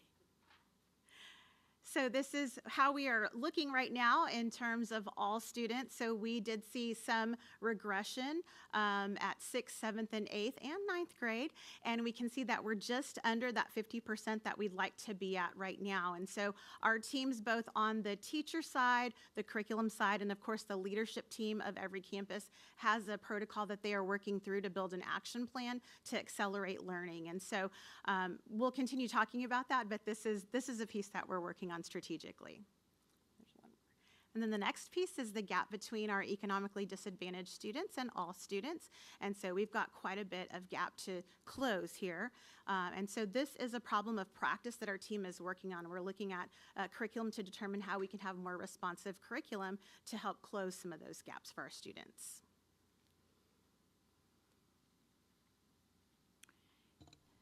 So our next steps, we continue to support campuses through professional learning, and we provide that professional learning in different modalities to ensure that we can reach all of our teachers. So we have self-paced sessions, webinars, in person. We offer after schools, Super Saturdays. So again, just trying to reach all of our teachers to be able to support and ensure, as Mr. Jarrett said, that we are building their knowledge and their skills so that we are able to close those gaps that we are seeing in our data, and that we can finish the school year strong and our students are mastering. And we will continue our partnership with the executive directors in campus administration, special education, learning support services, to continue those instructional rounds across our campuses to really look for those problems of practice in specific grade levels, in specific areas, again, to ensure that they have all that they need to be able to grow our students and ensure that they are critical thinkers and engaged in those higher level productive struggle lessons that allow them to develop and apply those critical thinking skills. And again, we support all of our campuses based on their very specific needs. So we have very personalized plans, service agreements that we use to ensure that we meet the needs of all of our campuses and students based on what their data is saying. At this time, we are going to hand over the presentation to Dr. Munoz and Mrs. Brenda Oates. And happy School Board Recognition Month. Thank you for all that you do. Thank you for your service. We appreciate you. So just really quickly also to close, I think it's important as we talk about a scorecard, and I know it's a lot of data, and unfortunately, we look at it all the time, so with some other pieces we look at. But knowing where your students are at in the middle of the year and being able to respond is extremely important. Because in the past, what typically would happen is we would just look at the autopsy and say, what happened here, right? And so really now what we're doing is saying, we see there's a problem, here's an opportunity, what are we going to do about it? And really work with the schools to help them navigate their action plans collaboratively. And so that's kind of what Jennifer Brevet is really trying to convey through this message. So hopefully as we work together, we'll come up with a plan, because we do have some pain points that we've looked at, like first grade, that we're really concerned about. Well, Go ahead. Sorry. No, you go ahead. I'd say, Mr. Jarrett, to that point, you can get lost in the numbers pretty quickly. A lot of this stuff, are we through these PLCs and with the cohorts and these teachers working together, making sure that we're not losing sight of the qualitative data of kids that might not take an assessment test very well, but they know the material. Like during the day, they know what they're doing. Yeah. And we're not just saying, okay, well, this one number, okay, this isn't a 50, this is a 49. Yeah, it's collective. So that's why they talked about a balanced assessment system. And that's where the teachers are looking at not just the MAP assessment, they're also looking at trend data. So if you see a student who started off very high, and I'll just use a campus particular, they're tracking each student. This particular campus has every student's picture in a room. And every student, they have a beginning of year MAP data, and their score is posted. And then what they look at is saying, did this child regress? And so with that kiddo regress, what we saw is there were some kids that were flying very high. Is that regression solely based on academic knowledge? Well, probably not. There could be something going on beyond just the academic side. It could be something going on at home that's making that kid stressed, be not focused, all these other variables. So we look at it from a holistic approach. But as far as systemically on a curriculum instruction side, we look at it systemically in the sense of we see a problem in, say, first grade. So Jennifer and her team say, well, let's look at the curriculum, just make sure we're not missing something and making sure everything is aligned. But then if we see everything is aligned, then we're saying, so what are some hard to teach, hard to learn concepts that we need to go back and reinforce with our teachers, so when they go in there, they have more tools in their toolbox to be able to service those kids. So we look at it holistically instead of just as that one tool. But I think for the board to know where we're at as a district and considering a scorecard, it was just important for you guys to know we still have a mountain to climb, but we're not too far off from hitting that 50% mark in most areas.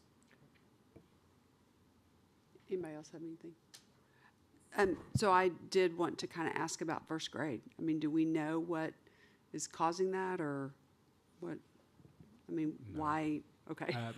So I mean, we could if you speculate. did, you would. Yeah. So it's like, I wish I had a crystal ball, and we could speculate, but we really don't want to do that. And I think when we shared the data with all the principals and the principal unit, I think everybody kind of scratched their head trying to figure out what's going on in first grade. Now, we know that a lot of kids stayed home during the pandemic, and this very well may be their first opportunity for learning. But I don't even want to say that, because that may excuse us from doing something about it. So really, we're looking at it from all angles to see what we can do to fix the problem versus just admire it. Okay, thanks. Sorry, go ahead. Good evening, Madam President, board members, Dr. Micah, executive staff, and guests. Now it's our turn to go ahead and share the CCMR information.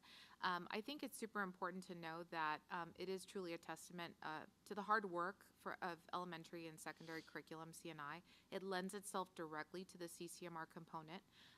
Everything from the reading and the math, social studies and science, you're going to start to see some of that come to fruition with some of the CCMR data. And a lot of the collaborative efforts, like I have my wonderful partner here, Mrs. Brenda Oates with special education. We've been working side by side with CCMR to ensure that that particular component is available and ready for all students, all student populations. And so essentially part of the scorecard, our idea was to be able to provide that support system for the indicator that's listed there, which is that we will provide quality programs to support college, career, and military readiness. We have our military representative in the audience, so he is going to share some information. If y'all have any questions on JROTC or any military information, he will come and answer those questions. So essentially what we do is we do provide various opportunities that tie directly to CCMR, and you're going to see a large number of items here, and you're going to see numbers by all of these charts. But I think it's super important for you to understand as well that there is a lot going on at the campuses, that they're trying really, really hard to capture all of those kids, especially our seniors, who can earn that CCMR indicator. And it is truly a testament of their work that they are doing everything they can proactively to ensure that those kiddos get that indicator. So if you notice there, PSAT 8, 9, 10, and 11, which is grades 9 through 11, we had 4,016 students, 4,300 students and 3,800 students, a little over, who participated by grade level across the district in PSAT. That does also lend itself to AP potential lists, so that way the student knows what subject area they're actually very strong in, and they could actually get that recommendation to take that AP or dual credit class. We have SAT School Day. We had over 4,500 students participate. And advanced placement exams, we had 7,302 students, and we have a little over 11,532 exam registrations. So that student may take multiple exams. That's why you see a difference in the number. What I'm really proud to report is that, especially with the advanced placement exams, we are a little over 1,500 student increase from last year to this year. And we actually have gone up by a little over 600 exams from last year to this year. So there's obviously a lot going on in the classroom where there's a lot of preparation, that more students are wanting to challenge AP coursework along with the exams. We also have about 715 students right now that have completed their fall semester of dual credit. I'm also very happy to report that we're up quite a bit when it comes to the actual dual credit enrollment. We do have pending is spring numbers, so I would love to give you those at the end of the spring to tell you a solid number from fall and spring, how much more we did go up. But yes, we did go up so far. TSIA 2, which is something actually that Ms. Gutierrez referenced as far as how STAR is starting to change that 2.0 realm. Well, so did TSIA, which is the Texas Success Initiative Assessment 2.0, just like STAR. And they no longer have the reading and the writing component separate. They used to test that years ago. It was a separate assessment. Now they've consolidated it, much like STAR. So a lot of what the kiddos are doing automatically from K1, 2, 3 STAR assessment lends itself to that trajectory of learning that needs to be present, so that way the kiddos can actually take that test and be accepted into a college or university. And so we do have, so far, for the fall, we have 398 exams that have been administered, which is up by almost 100 exams so far this year. So we are very, very happy with that. Part of that conversation also lends itself as part of the guidance office visits, which we've been very, very grateful that our counselors have been logging into Skyward, going in and talking about what exactly we're talking to kids about, and CCMR is at the top of their list. And so we have so far a little over 33,000 high school guidance office visits, and this is just from August until January to date, okay? A little over 16,000 office visits at middle school and a little over 12,000 at the elementary school. And again, because of learning support services, we have a lot of programs that are under this particular department. We have decided to join forces not only with special education, CTE, industry partners, magnets, and then our colleges and universities. We had our first annual College and Career Expo. I hope you guys heard some wonderful news about that. We had over 127 college representatives that were there present, and we had over 3,000 community members that actually went to Freeman Coliseum to participate in that event. So we were very, very happy to showcase everything that NEISD has to offer regarding CCMR. It's a lot of numbers, but just please bear with me. There's a lot more to come. So we also look at making sure that we talk to our community, we look at industry partners, we talk to them, engage in conversations with them, and bringing in that relevance as far as industry-based certifications, pathways, magnets, and Northeast is very unique in that we are going to pay attention to what is actually out there that we really need to outfit our kids with, especially from the post-secondary side. So looking at our magnets, we have 9 magnets, 3 middle school. We have our magnet enrollment that's going up. We're going to close actually in Dr. Micah's message on Friday. It ends February 6th, and we still have those numbers going up in magnet applications as well. We have our CTE program enrollment. We are up to 14,492 students across the district, grades 7 through 12, in CTE programs of study. We've earned the highest to date right now. We do have our goal to at least double that, we're hoping, for industry-based certifications. We have a little over 75% of our teachers who are teaching an IBC already certified, which we're very, very happy because our teachers are actually taking that into consideration. How can I prepare kids for that certification so they are also certified? We have our College and Career Expo that I had mentioned a little while ago. We had 31 business and industry partners that were present. We did have all of our magnet programs and our our 9 CTE programs and 7 magnet programs that we're participating there. The formal partnerships that we have, that's actually a memorandum of understanding, or MOU. We have everything from Tarleton to UT Health Science. We have Pearson VUE for the exact type of testing that industry-based certification requires, so our kids are exposed to that. And NASA, of course, is still in progress. And we're very happy to report that this year we're actually going to have, as a result of our Business and Industry Council partner meetings, they would like to have a career expo. And we are looking at the potential of working together with those industry partners right there, because they want to be able to not only secure the fact that our kiddos are earning that industry-based certification, but that they can actually secure employment after they graduate high school, allow them to continue to go to college. That is one of the stipulations that we had. We said they will not go to college. You have to tell them to go to college, and then you can provide the opportunity for work there. And so we're hoping to then actually have this as an ongoing college and career in the fall, and then career expo to get ready for that summer work in the spring.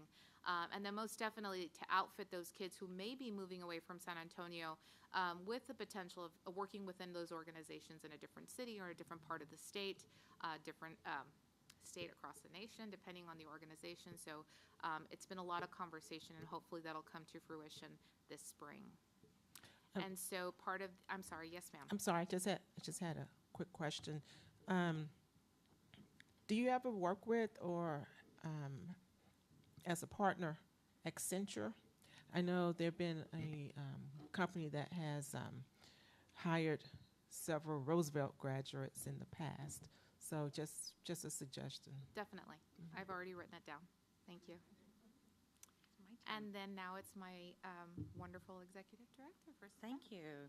Good evening, President Grona, Dr. Micah, members of the board, executive staff, and guests. I'm pleased to be here tonight to present a little bit of a perspective on special education, which you haven't heard much about to this point tonight in the presentations, but I want to ensure you that everything we do addresses all students, and students with IEPs are general education students first. And so when we talk about curriculum and instruction and assessment, when we talk about CCMR, we assume that we're doing right by all students. And our conversations as a collaborative team focus on ensuring that we have equal access for all students. Understanding that there is one group of our students with IEPs that are not likely to go on to traditional, college settings, to traditional careers, and to what we would consider a traditional life setting of independent living. And so those students we focus on a little more specifically in developing some things that are more unique to their needs. Rather than supplementing to ensure instructional equity, we're going to actually provide very specialized programs for those students. And so with that, primarily through our NETS program, Northeast Transition Services, and then our Beyond classes that are located on every one of our high school campuses, for those students who are 18 through age 22, we provide job skills training, we provide job coaching, daily living skills instruction. So that is everything from personal hygiene to laundry to food preparation, anything that they may need to live independently or in a supported living environment. We also are so excited with the amount of industry certifications that are being earned by our students, understanding that when we look at CCMR credits on accountability for the district, there's a set of industry certifications that are approved. And so some of our students are earning those approved certifications, but students like this gentleman in our picture here are earning industry certifications that are not approved by TEA to count, but they're equally as important. So he is our first student from NETS that has earned a food handler certification by working alongside our school nutrition department. And so he will have the opportunity, along with some of his peers as we move through the year, to start working more and more with child nutrition and supporting those programs during the summer as well. So really trying to find that niche for those students so that they have a belongingness within our organization as well. We have Texas Workforce Partnerships. Texas Workforce Commission comes in, they do training for us, they do some pre-ETS or some pre-employability training during the summer for our students, working alongside our families to help make sure that students and families understand what agency supports are available available for them after they leave our programs, either when they've completed their IEP or they age out by reaching age 22. We want to make sure that they have the connections that they need to be successful beyond Northeast ISD. We have tons of employer partnerships within the community. We're looking at additional school-based enterprises through grant opportunities with Texas A&M in College Station. They have some tremendous programs for students with significant cognitive disabilities, and they partner with districts like Northeast to provide funding so that we can have our own school-based enterprises. And then last but certainly not least is our Community Resources Fair. It typically takes place alongside some of our Special Olympics activities, and that's where we bring in agencies and organizations throughout the community to make sure that our parents are able to make those face-to-face connections right there at the resource fair to make sure that they have the connection when their children are through with our programs. Any questions about those services? Okay. Dr. Munoz? And I'll chime in more as we go. Thank you, yes. And so this is all connected to that life readiness piece as well. So next step for us as a Learning Support Services Department in collaboration with CNI all the way from elementary through secondary, special education, and then other departments like child nutrition, who is also going to include some of our CTE students in the summer program feeding sites as well, which we were very excited about. We are looking at instructional support for advanced academics, making sure that we're tailoring that support through those instructional walks, making sure that we're looking at those CTE courses. We realized very quickly at the start when a couple years back we were able to really look at those pathways, aligning those pathways to meet the needs of kids, along with the industry-based certification with post-secondary opportunities, but then also to be able to give them the training that they needed to write curriculum so that way as a district we're all on a level playing field. A course is a course is a course regardless of where you're teaching it, and so all students should have that availability to not only the platform but to great teaching and great instructional strategies to make sure that kiddos get that opportunity. Again, the industry-based certification that I had mentioned for staff, and then we also have instructional support that's going out to campus leadership teams. So we have established a beginning, middle, and end of year CCMR goal setting and progress monitoring team that goes out. We just had our second visit. Like I had mentioned to y'all before, early on in the fall, we have a couple campuses that are above already 50% of their seniors who have already attained a CCMR indicator, which is fabulous. There's still a lot of work to be done. But what I will say, just to preface all of this, that these results will not actually come to our accountability table until the following school year. So you're not going to see it right now. You're going to see it next year. The great part of it is that you actually get to predict what your outcome will be. And now that the state has actually moved that up to 88% from 60%, we realize we have to work a little harder to ensure that we at least get 88% of our seniors with that, and more so with that CCMR indicator. Absolutely. So I just wanted to add, as Dr. Munoz mentioned, we've had some really targeted discussions about aligning CTE programs and special education programming. And so making sure not only that we're supporting our students within those CTE classrooms, but looking at pathways.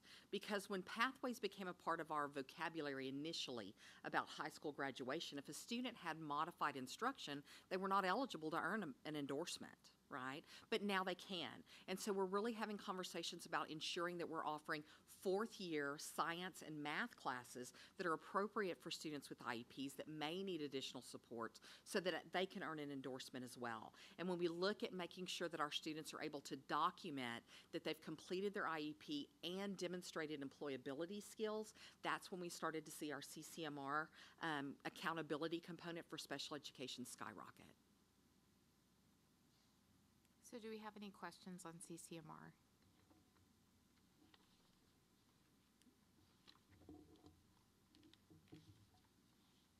All right, so we'll go ahead and continue to move on. So part of Learning Support Services, one of the greatest aspects of how we have transitioned this year is that we have actually absorbed an additional department, which is the Family Support Services Department, and also our student well-being counselors as well. We do have specialists that have come through, and they're working actually side by side with not only family engagement, guidance services, but also within their own programs. So one of the things that we've been looking at and trying to primarily not only offer everything, we want to be able to offer the right kinds of things for our community and for our students. And one of the things that we see as part of the scorecard, which we were very happy to see, was the fact that students have that opportunity to be able to have that sense of belonging and engagement. And luckily, this is a piece that is highlighted through our scorecard, and it is very evident because not only are we trying to provide a very robust academic curriculum and instruction focused plan, but we're also trying to make sure that we capture through that very much wraparound services type of approach that our kiddos, whatever backpack they're coming with, they are actually going to be serviced in the best way possible. And providing those programs that are necessary for them and the timely supports is key. So looking at some of the items here, again with the numbers, but I do really have to showcase the work of a lot of our departments. TEA actually recognizes Student to Student as a program across the state where they acknowledge campuses, districts with that Purple Star designation. And so Dr. Micah, once we had shared the information with him, he was very interested because it not only helps military-connected students, but it helps all students who are highly mobile. And we've seen that trend ever since the pandemic and after. And so Student to Student has taken off, and we are very happy to report that we have the highest number of Purple Star designated campuses in the state. The Military Coalition of Education actually is using our district as a model across the nation. And we actually had Nimitz Middle School who won the Purple Star Team of the Year in DC this last year. And we have a couple of campuses that were already designated as Purple Star, and there's some that are trying to earn their designation for the first time this year, and they're working very, very hard. And it is student-led. It is, depending on the sponsor, it could be a teacher, it could be a counselor, it could be an administrator, family engagement specialist, but they work at making sure that they provide a welcoming environment for students. So we're very, very happy and very proud of this accomplishment. It's been actually a year and change in the making. So we also have the Peer Assistant Leadership Program, which is actually one of our students who came in earlier and was part of Tejeda Middle School. He's actually a participant in the PALS program. And we have secondary campuses. We have 286 students in high school, 248 in middle school who actually have close to 1,000 kids that they're mentoring at the earlier grades in elementary. So, so far we have 248 PALEs that were mentored in the first quarter. And they show everything from, great practices when it comes to studying, making sure that they go to class on time, those soft skills as well, being respectful, those soft skills that are super important as they progress from grade level to grade level. Along the same lines, those PALs work not only with the students that they mentor, but they also play a vital role in working with our students with significant cognitive disabilities. So when it came time that we were shut down for COVID, the PALS kiddos worked very hard to build some videos on how to play backyard games with your family. And that actually turned into our backyard family game night that we have in the fall. And so the PALS kiddos work on building those videos, teaching students how to play the games, and then they facilitate the games at Backyard Games Nights. They also work very closely with our students through Special Olympics at all grade levels, bowling and basketball. And if you come out to watch the middle school and high school basketball tournaments, you'll see an inclusive approach to basketball where the teams are comprised of general education students as well as students with significant cognitive disabilities. And last year, one of our coaches from Johnson High School was actually one of the PALs rather than one of our adapted PE teachers. So very exciting to see the mentorship and the friendship that is developed with those kiddos. We also have AVID as a program to help with that sense of belonging and engagement. So if a student would like to participate in place of one of their electives, they feel that they need that extra support, we have the AVID program, which is very successful. We have close to 1,500 students enrolled. Last year, which was a great accomplishment, we had over $13 million in scholarships awarded to students who participated in the AVID program, and 100% of those students plan to attend a 2 to 4 year college or university. So we were very happy about that. In addition to that, we know that, students do have that extended, they have their family, and that is an extension of how their progress is during the school day. And so one of the things that we've been trying to do is combine or consolidate those efforts so that to avoid that duplicity of effort, to ensure that everybody plays a part in making sure that families are just as well taken care of. So we have about 786 families who are currently being served by McKinney-Vento services. We have 497 families that were served so far through the food pantry. We have close to 400 kiddos that have received school supplies for the school year, and that is actually, again, if they do go back and they do need additional help, we obviously get that help for them. Transportation, we've helped 196 families with transportation to be able to get to and from school. Emergency clothing, we've had 95 families that we have helped support. And then dental, vision, and health, we've been able to connect 33 families with those services as well. Family engagement, this is actually a program that has taken off as well. We have Family Engagement, the Leadership Academy, and I believe that you all received an invitation to be able to participate in this year's event. We have 245, we've had 245 graduates, and they actually go through 25 hours of learning. Everything from going on to Skyward to healthy relationships, positive conversations, how can you help your child in school, everything that maybe a parent would need to know, and they actually graduate. So they get a yard sign that they are a Family Engagement Leadership Academy graduate. We've seen actually they have a high school graduate and they're graduating from this academy as well, side by side on a yard, and it's fabulous. And so we usually have evening Zoom classes as well that touch on these topics as well, and we have typically over 100 attendees that attend these evening Zoom classes. This is actually the silver lining that came from COVID, is that you don't have to necessarily tell people to drive to a location. They could just hop on and get that wonderful information. Families are cooking, you know, hopefully they're not driving, and they are listening to this wonderful class. So it's been pretty amazing. And so when we're looking at also offering programs to support mental and emotional, physical well-being for our students, we want to make sure that our parents are our partners in this conversation. Some of the things that we've been doing is through a comprehensive needs assessment, we've been able to collect parent survey data, things that parents and families, students find that is really important that they need more information on. So we're trying to strengthen that communication with families, making sure that we collect as much information as possible, making sure not only that we're collecting that information and providing the support service, but then evaluating those programs to make sure if it's the right fit to what our families and our students need. And then making sure that that guidance curriculum is very much connected to those 4 pillars, making sure that the mental health, the emotional, the physical needs of those students is being taken care of, and constantly that feedback loop, not only from the families, from the students, but also from the teachers, from the counselors, from the staff, to make sure that we're all heading in the right direction. So part of our responsive services, we do have, we've just initiated that. Council of Counselors is actually now for the first time a consolidated effort between our student well-being counselors and our academic guidance counselors, so that they're all enduring the mission together. It is something that collectively they meet once a month. There is professional development based on relevant topics that are current, that are happening on their campus.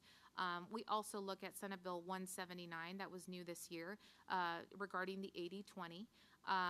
We wanted to ensure that our counselors are actually utilizing their time, that 80% of their workday, of their year is direct student support. And so that is ongoing. We are evaluating it, but we're making sure through a time tracker that the counselors are able to show us exactly what they are doing and how we can better support those kiddos. And then making sure that we're able to support staff, students, parents, families. We have a T-Chat, we have communities in schools, we have community parent nights, the virtual parent nights, we have mental wellness sessions through Family Engagement, and then we also have small groups and individual counseling sessions that are being provided throughout the district. We also do have that wellness page that is a link there if you would like to click it, and you can go ahead and look at all of the services that are available. Again, we realize not only our families and students have these, have any kind of needs, we also provide these same type of services for our staff as well. Then we have some additional information. I just want to go back real quick. Our progress measures right there are our kids. And that is why I left those pictures on there, because I wanted to make sure that everybody's aware that we do it for the academic support, the mental health and well-being of all of our kids, so that eventually they end up graduating from high school and go beyond the post-secondary setting. And so one of the things that we also did is we heard from our community and from our families, and they really did want to have a one-stop shop where they could go ahead and have access to all of the lessons and everything that's being provided through campuses. And so we created the Northeast ISD Family Engagement Catalog. We have a fall and a spring catalog that is available. Jason, I don't know if you can click on that live link that's right there. This is actually, we're working to get this available onto every single campus website. We're working with Technology Services right now. And if you scroll down just a bit, we have Reagan High School, and we have our lovely principal. And if you scroll down just a tad, right there, it's right just up. So if you click on the catalog, it does give you all of the lessons, all of the classes, along with the Zoom sessions, and it is in English and in Spanish, available for all families. We do have these in print copies as well at all the campuses, and we are working to get those both to title and non-title campuses from our print shop, who's working with us.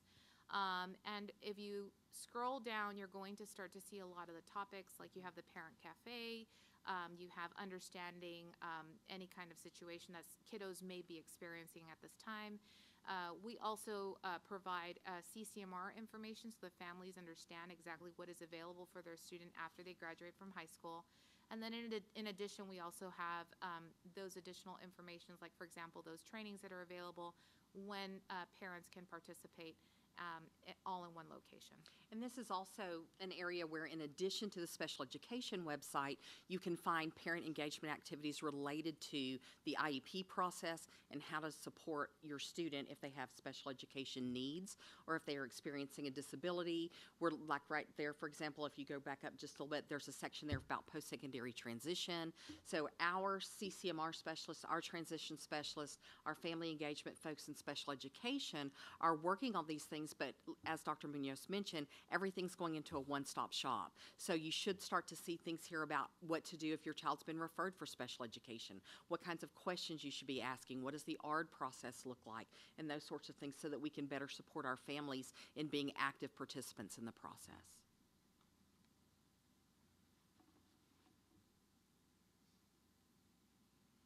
And so this very much aligns to everything that we have just explained to you from the CNI, this being the first indicator. Hopefully we haven't inundated you with a lot of information, right? But ultimately, it is truly a testament of the work that you as the board do for your community.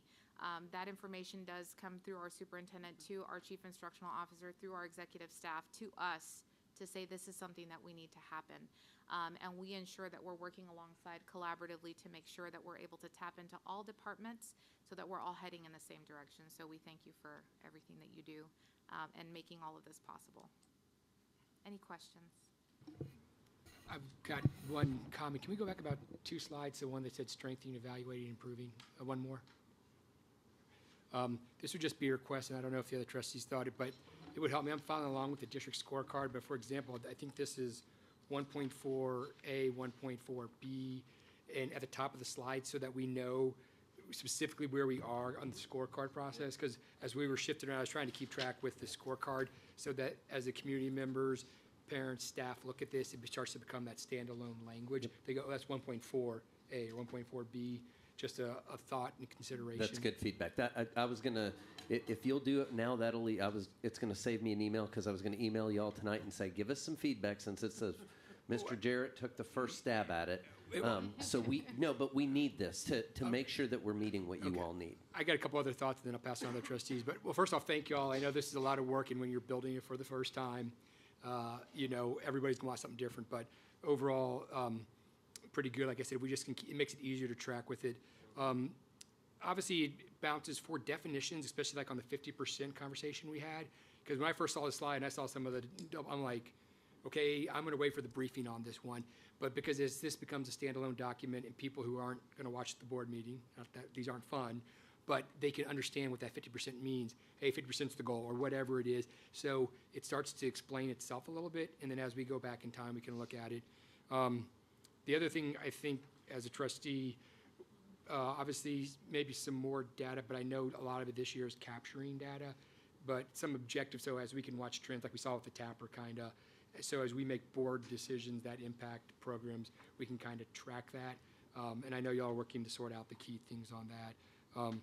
But overall, it was really good. And I guess the last question is for board, I'm sure Dr. Mike will bring it to us eventually, if there's resources or things we as the board need to do to continue to help this process along, I'm sure we'll be open to that. I'm sure there'll be future conversations. But yeah, those are the kind of the big ones. Oh, the last one. The district scorecard, I haven't seen on the district website. I don't know if there's a plan to roll it out, but I was actually talking to a community member a couple weeks ago about the calendar, and I said, have you seen the scorecard? And I didn't know what the plan was, but obviously as we're talking and adjusting to this, making it prominent on the website. Yep. Trustee Yeah, Fay. we're gonna get it pushed out, but again, I think we've talked about this, we've pushed things onto a web page and people can't find them. So we're trying to figure out, because I will tell you that I'm way out of my league on this, Ms. Chancellor, so you may have to jump on me, but I know that front page has a certain number of things that can go on it, and above the fold, below the fold, and all sorts of, I don't know, your people take care of all that, but it's trying to figure out where to put it so that it is prominent, so that you can find it easily without having to do a search. That's our struggle right now. Understood. And maybe on the trustee website as well, so when community members will look, they can see trustees and go, oh, this is what we're doing. Consideration. That's it. Thank you. Anybody else have anything? Yeah, it was, and thank you for being the first. And you did a really, your team did thank you for having me. No, it was a lot of information, but I think you explained it really well. I think the presentation was, I found it was easy to follow. I wasn't trying to follow along with the scorecard. So, but I think we had talked about numbering them at some point. So I think that would be helpful. But thank you all for everything, all your work, because I know that this took a lot to do it. But I think that it really, I think, helped us helped me really understand what we're doing for our kids. So, did anybody else have anything? Okay. All right. So, next, thank you all very much. Next item, item 10, new business for possible board action. A, instruction. 1, possible action regarding District of Innovation Plan renewal for the 2023 to 2028 school years. Mr. Jarrett. Thank you, Madam President, members of the board, Dr. Micah, executive staff, and guests. I would like to ask Dr. Munoz to come back to the podium to address this agenda item. Good evening, Madam President, board members, Dr. Micah, executive staff, and guests. Today we have part 2 of the lovely Northeast ISD District of Innovation renewal. We went much more in depth the last time when we covered the first part, and we defined a lot of the components that were part of the DOI. And so essentially right now what we are looking at is a much more consolidated version of the presentation, but we do have some key pieces that are at the end of this timeline, which is that we were to post our DOI renewal letter on the district website for 30 days, and we were also to let our Commissioner of Education know our intent to renew the plan as we currently had it. So if you look at the 2 exemptions, these are simply just options that come through the DOI process. And again, we had mentioned that this could be revisited at any time. Right now, it would be currently in place for 5 years, but however, we can come back if depending on a change or anything that does take place that we would want to look at in the future. But for now, it would just be the uniform start date and the teacher certification in high need areas, which is a foreign language and our career and tech education teachers. Any questions about? Yes, Madam President, I have one. I think I understand, I think we may, but the teacher certification is, can you explain the process of what we're waiving, what we're looking at as far as that and how we hire them? Sure, and Please. I Thank also you. have human resources. I have Shiloh Witten here who can also answer the very specific component, but we do have a process for certification within our district, which is valuable because of the fact that they do undergo a specific type of training. They have that instructional support. So if you're an industry person that's coming into the classroom for the very first time, you do have a time frame which she can explain as far as the certification goes. So. Good evening. So first, what we have in our plan is we post a position seeking to find fully certified teachers, that's our preference, but if we don't have for a different assignment someone who does have that full credential, they are made aware that they have to first present their credentials for review, not only through a team of staff members, look at their experience, their background, resume, transcripts, and then we also put them in touch with an alternative certification program because our goal is for them to become fully certified within a 2-year time frame. So they understand that commitment, they sign off on that, they're getting support during that 2-year window, but they also, like I said, have to present their information to be accepted into a program because they want to ensure that they can become fully credentialed. But Ms. Witten, this is specifically targeting CTE and language. Correct. Those That's two areas what we're only. targeting. So this isn't trying to hire a whole bunch of uncertified teachers in the classroom. This is really for a welding person who may have 30 years of welding experience, is probably not going to show up to us with a teaching credential. So what we do is we can use this to hire that person for our welding shop. So, but always we try to go for the teacher that is credentialed first. But there are just some that it's just tough. And it's usually in current ec or in foreign language. Great, thank you for the explanations. Any other questions? Okay, do I have a motion to adopt the District of Innovation Plan pursuant to Texas Education Code, Chapter 12A? So moved. Thank you, Mr. Byer. Do I have a second? Second. Thank you, Ms. Villarreal. All those in favor say aye. Aye. Opposed? The motion carries. Item 2, possible action regarding 2023-2024 NEISD calendar. Mr. Jarrett. Thank you, Madam President, and based on your approval of District of Innovation, now we will present to you the proposed 23-24 calendar, and would like Dr. Munoz to address this agenda item as well. Good evening, Madam President, board members, Dr. Micah, executive staff, and guests. Today we bring to you the 23-24 district instructional calendar, along with additional information that helped us basically bring the final percentage and what was voted upon by our district. So our district instructional calendar purpose, we wanted to ensure that we had a learner-centered calendar that was instructionally sound. We wanted to ensure that academic achievement for all student populations was possible, to be able to also provide that enrichment and that intervention piece, and then looking at that college and career and military readiness component that we just talked about.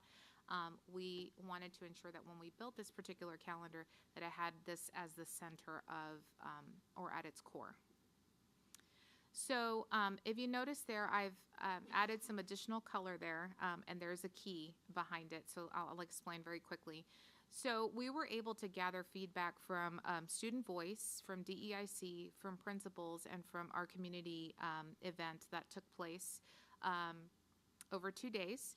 We had 102 community members who participated in day 1 of our calendar information session virtually, and we had 120 participate in day 2. And part of that is we gave them a QR code to also give us some feedback. What we did is we got all of the feedback together and we saw where there was an alignment. So you have the S, the red S, the orange D, and so there you have the color pattern there.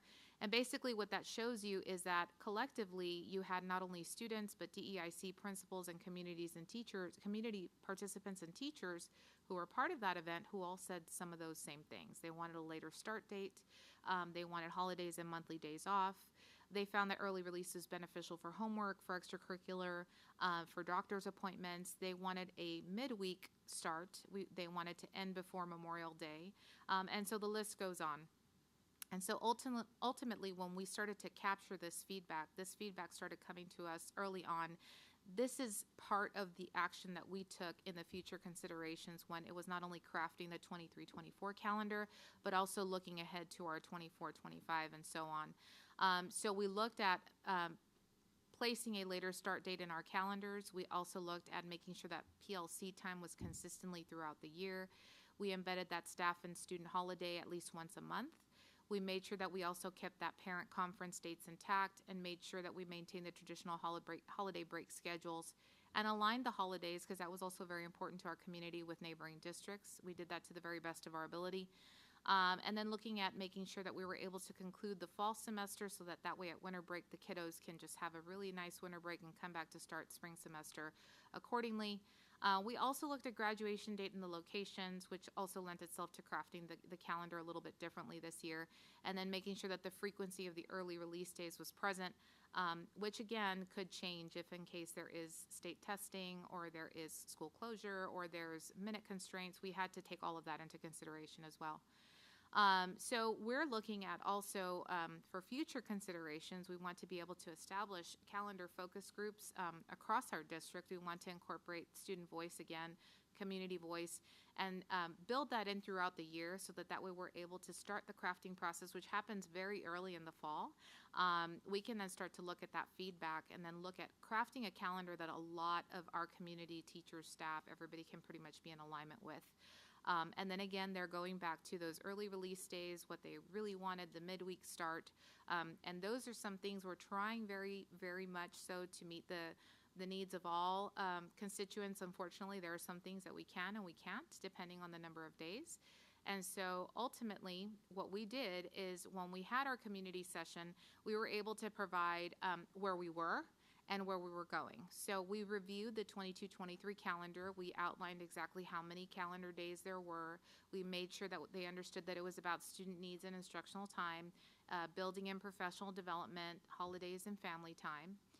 And then we outlined calendar A and calendar B highlights. So essentially, when you look at the gold stars there, we use those as an indicator that those were things that we listened to, that this was voiced throughout the year. We wanted to ensure that there was a later start date, so we moved the first day of school from August 10th, that's the way it was this last year, to August 14th. We wanted to have that balanced fall and spring, and I know 82 and 98 doesn't really look that balanced. However, the majority of our state testing does happen in the springtime, so we needed to make sure that we did not lose too much instructional time in the spring, which is why it looks a little unbalanced. But we also wanted to include the 180 instructional days that are part of the additional day school year. We also wanted to include, as teachers had requested and staff had requested, of having that January 2nd. Our teachers actually had that for the very first time this year, and we had some really, really great feedback that they really appreciated the fact that they were able to plan and look at data and make sure that they were ready to go before the kiddos started that following day. We also have the last day for seniors and graduations beginning May 24th, which is that Friday, and then the last day for the rest of the school would be that May 31st, which is that Friday. And again, the additional days were added because of those state testing windows. Then we also highlighted our calendar B. Here we also had that later start date. We had the same last day for seniors, the same last day of school for everyone else. But in this particular case, we opted to then move that January 2nd to the last part of the year, which is that June 3rd. And that would be a staff development and student holiday where the teachers would be able to look at data if it was available at that time, and then go into the planning session for the summer. Again, with that 82 days and the 98 days for the fall and the spring. And then again, we clarified that this could definitely change depending on those state testing windows. We also outlined the calendar A and B differences. We consolidated all the information because they were very similar, and we were able to outline exactly when staff development days would start. And so calendar A, you have your staff development days there that go from the 7th through the 11th. And then staff development days on calendar B go from the 8th through the 11th. So anything with an asterisk, as you see there, indicate differences. So in calendar A, because of the fact that we were adding an additional day for teacher development, teachers, staff, campus leadership teams, they all mentioned that they wanted 5 days of professional development at the beginning of the year, which is why we lessened the teacher choice requirement down to the 6 hours as opposed to the 12. But if you notice in calendar B, they don't have the 5 days, so we still included the 12 hours of teacher choice. Teacher choice meaning that they can go and get that supplemental instruction, any kind of content support, technology if they wanted to go ahead and attend a course during the summer months that counts towards that teacher choice hour. And then again, you have your bad weather makeup days, you have which is at June 3rd, but in May, it would actually be that staff development day. And the full table, we actually did have the full table that I've given to y'all in the past. It is located on our NEISD website, and you could see the side-by-side of every single item, which is a menu of everything that is different from calendar A and B. But like I said, they're very similar, so this consolidated chart basically lists them more simply to go ahead and look at exactly what's different between A and B. And so our voting results, we did receive a large number of selection for calendar A. We had 86.8% who voted for calendar A, which is the 180 instructional days, the first day of school being August 14th, with the staff development day January 2nd. And then our last day for seniors would be that May 24th for graduation, and then the last day of school would be May 31st, which is that Friday. Additional NEISD calendars, again, they are to be determined. We're in the crafting process. We could not move forward with that until DOI and calendar was finalized. So we do have Castle Hills, Cerna, Jackson, Keller, Larkspur, and ACE. We're in the process of creating those these next few weeks, and hopefully we'll bring those to you in February. Are there any questions regarding calendar? I've got a couple, but I can wait if someone else has another one. On both the calendars, it showed that seniors, the graduations would be during the last week of school. So the requirement, I know that we had, I don't know if you want to answer this question. Sure, Dr. Munoz. Absolutely. So the Alamo Dome now is limited in when we can use the time for graduations because of the San Antonio Gunslingers, which is the Arena Football League that's going to be housed there. So there's 2 weeks where not only Northeast, but Northside, UTSA, and others that use that venue. So they've locked us into a certain time frame. So if we want to continue to use the Alamo Dome, we're locked into this 2 weeks, period. And so in communicating this information with TEA, the requirement is 75,600 minutes, which we are already above that, even though we would have seniors graduating earlier than the last day of school. And this was, again, to be able to ensure that we were able to capture the Alamo Dome as a graduation spot for our students. So TEA actually allows us to have 2 separate calendars for seniors and non-seniors, essentially is what we're having to do. So we will have 2 calendars that the state will know is operationalized in our district. So because the 176 days, that was part of my question, Ms. Hugh. Actually, the seniors are only getting 176 days, but they meet the 75,000, so they're good. Because that was one of the questions. One of the parents was like, "How come the seniors aren't going?" Okay. So that's why we have to adopt a senior calendar, and then we have the district calendar, because we have to report that they're following this, the 75,600 minutes versus the other students. Okay, well, that was part of where I was getting to. But then also, the other thing so if we follow a similar graduation schedule of 2 or 3 graduations a day type of thing, we wouldn't be able to get them in over that weekend, would we? So my concern is families trying to attend graduations, but they have younger children in school. Right. I mean, Ms. Hugh, in the end, we're at the mercy of the venue to some extent, right? And so, again, this is why, I'm not sure if all of you all know, but we've all, for many, many years, and Mr. Jimenez, I'm not even sure how long, we were in a consortium with other school districts to run graduations, basically, right? Based on what we're finding out from the Dome, we're leaving that consortium. So I've already notified, the other 3 or 4 districts that were in it with us, to say we're no longer helping you with graduation. One, because the need for why we did it is gone. Because if it's at the Dome, so much of the Dome takes care of the pipes, the drapes, and all of that, whereas before we had to pay for all of it, so it helped offset. We also had to supply all our own workers. Correct. The Dome takes care of all of those things. So really, there is no benefit any longer, and the fact that it's limited now to such a small window, we're trying to take care of our kids. And Ms. Huey, the days are usually a Saturday, Sunday, and then that Memorial Day, so there isn't school going on in those days anyway for the other kids. We're always going to try to do that. Right. So we're just being creative in how we're able to use the dome for I mean, Because in the end, again, you know, we just talked about a piece of the balance scorecard, right? Like we've got to balance all of that out. Because really, I mean, and we've looked around San Antonio. There are really two venues in which can host us. That's it, right? We've all discussed the one. I don't want to talk about it, but you know, it just wasn't as. I don't think it was accommodating as well to our families and to our kids.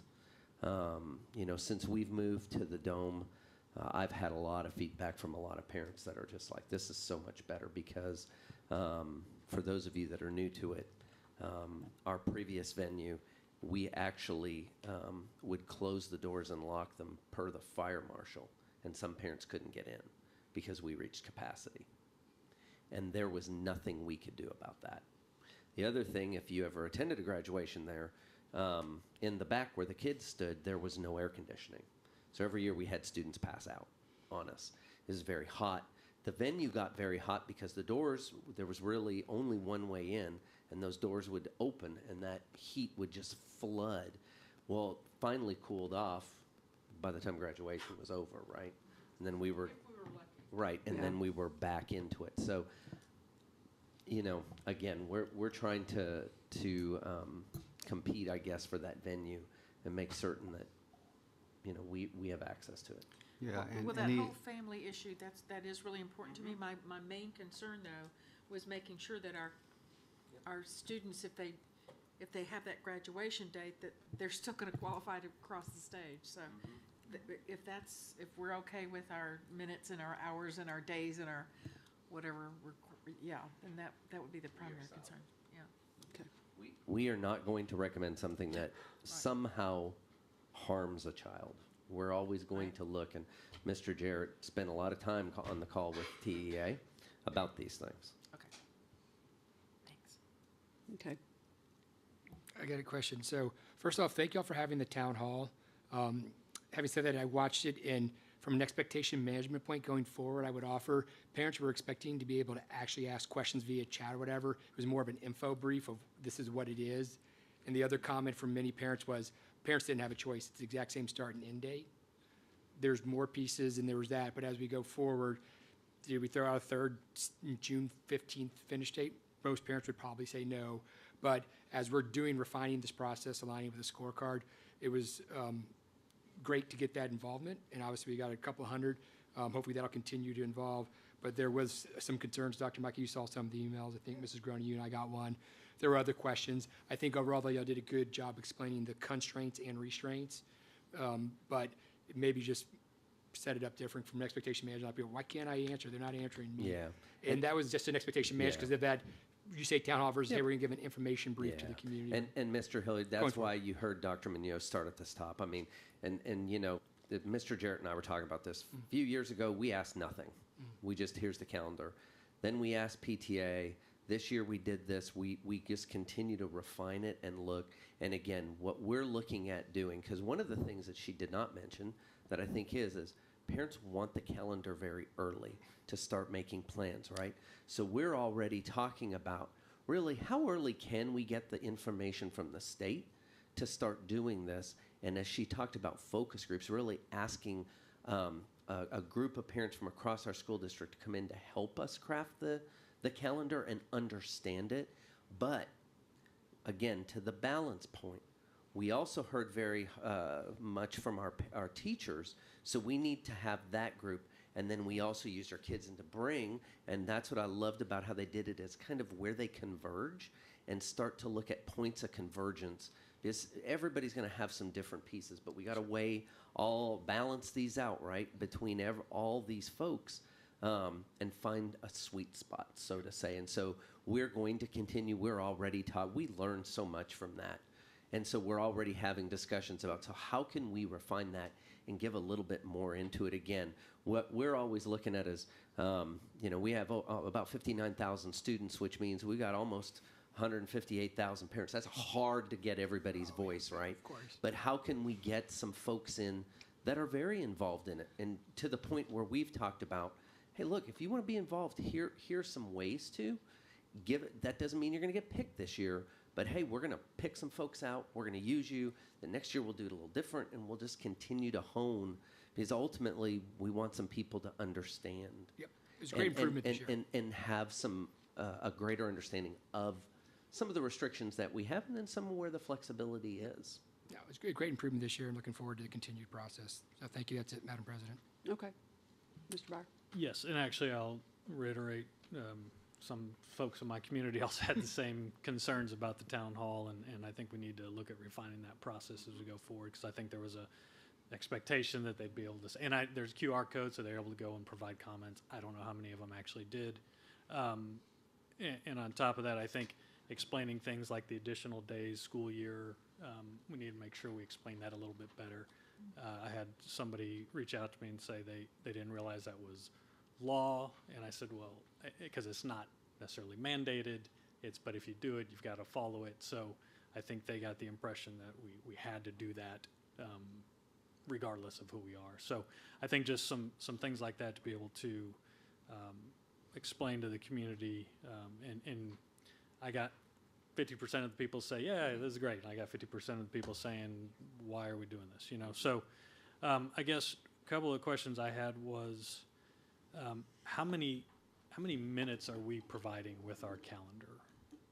Do we know? So off the top of my head, I feel like I want to say 77. Over Okay. 77,000 minutes. Okay, so we're not too far off from the 75, because I got a couple questions about why we're providing so many more minutes than other districts, and I know every district's different, but is that those minutes then translate to days, and is that a way that we can get this Memorial Day date within that time frame? So part of the virtual time that we spent was really to try to explain the complexities of the calendar. So your question that you're asking is what our attempt was to try to create some clarity. So by adopting a 180-day calendar, you have more rules that you have to follow, which is the 75,600 and 180 days. And so the and becomes where the challenges come in, and it creates more restrictions to it. So if you do the 75,600 minutes, you then can control the number of days. And so on top of the visiting, getting feedback, we also reviewed, I think, 42 districts across the whole state of Texas and what their calendars were. And just like anything, it was all over the place. So we couldn't find the silver bullet, essentially. And so to answer your question as far as the number of days, you can lessen the days and increase the minutes as long as you hit the 75,600. But as soon as you adopt a 180-day calendar, then you have to follow those other rules. Our why, of course, is that we're still trying to get ourselves back on track completely academically. Sure. And so that helps support and fund our summer programs. And so that's one of the reasons why right now, and that's why I say this is not something we're looking at into perpetuity. I think we need to revisit every year our decision-making process, which is why in the presentation we have future considerations. Those future considerations is where we start the design of next year's calendar.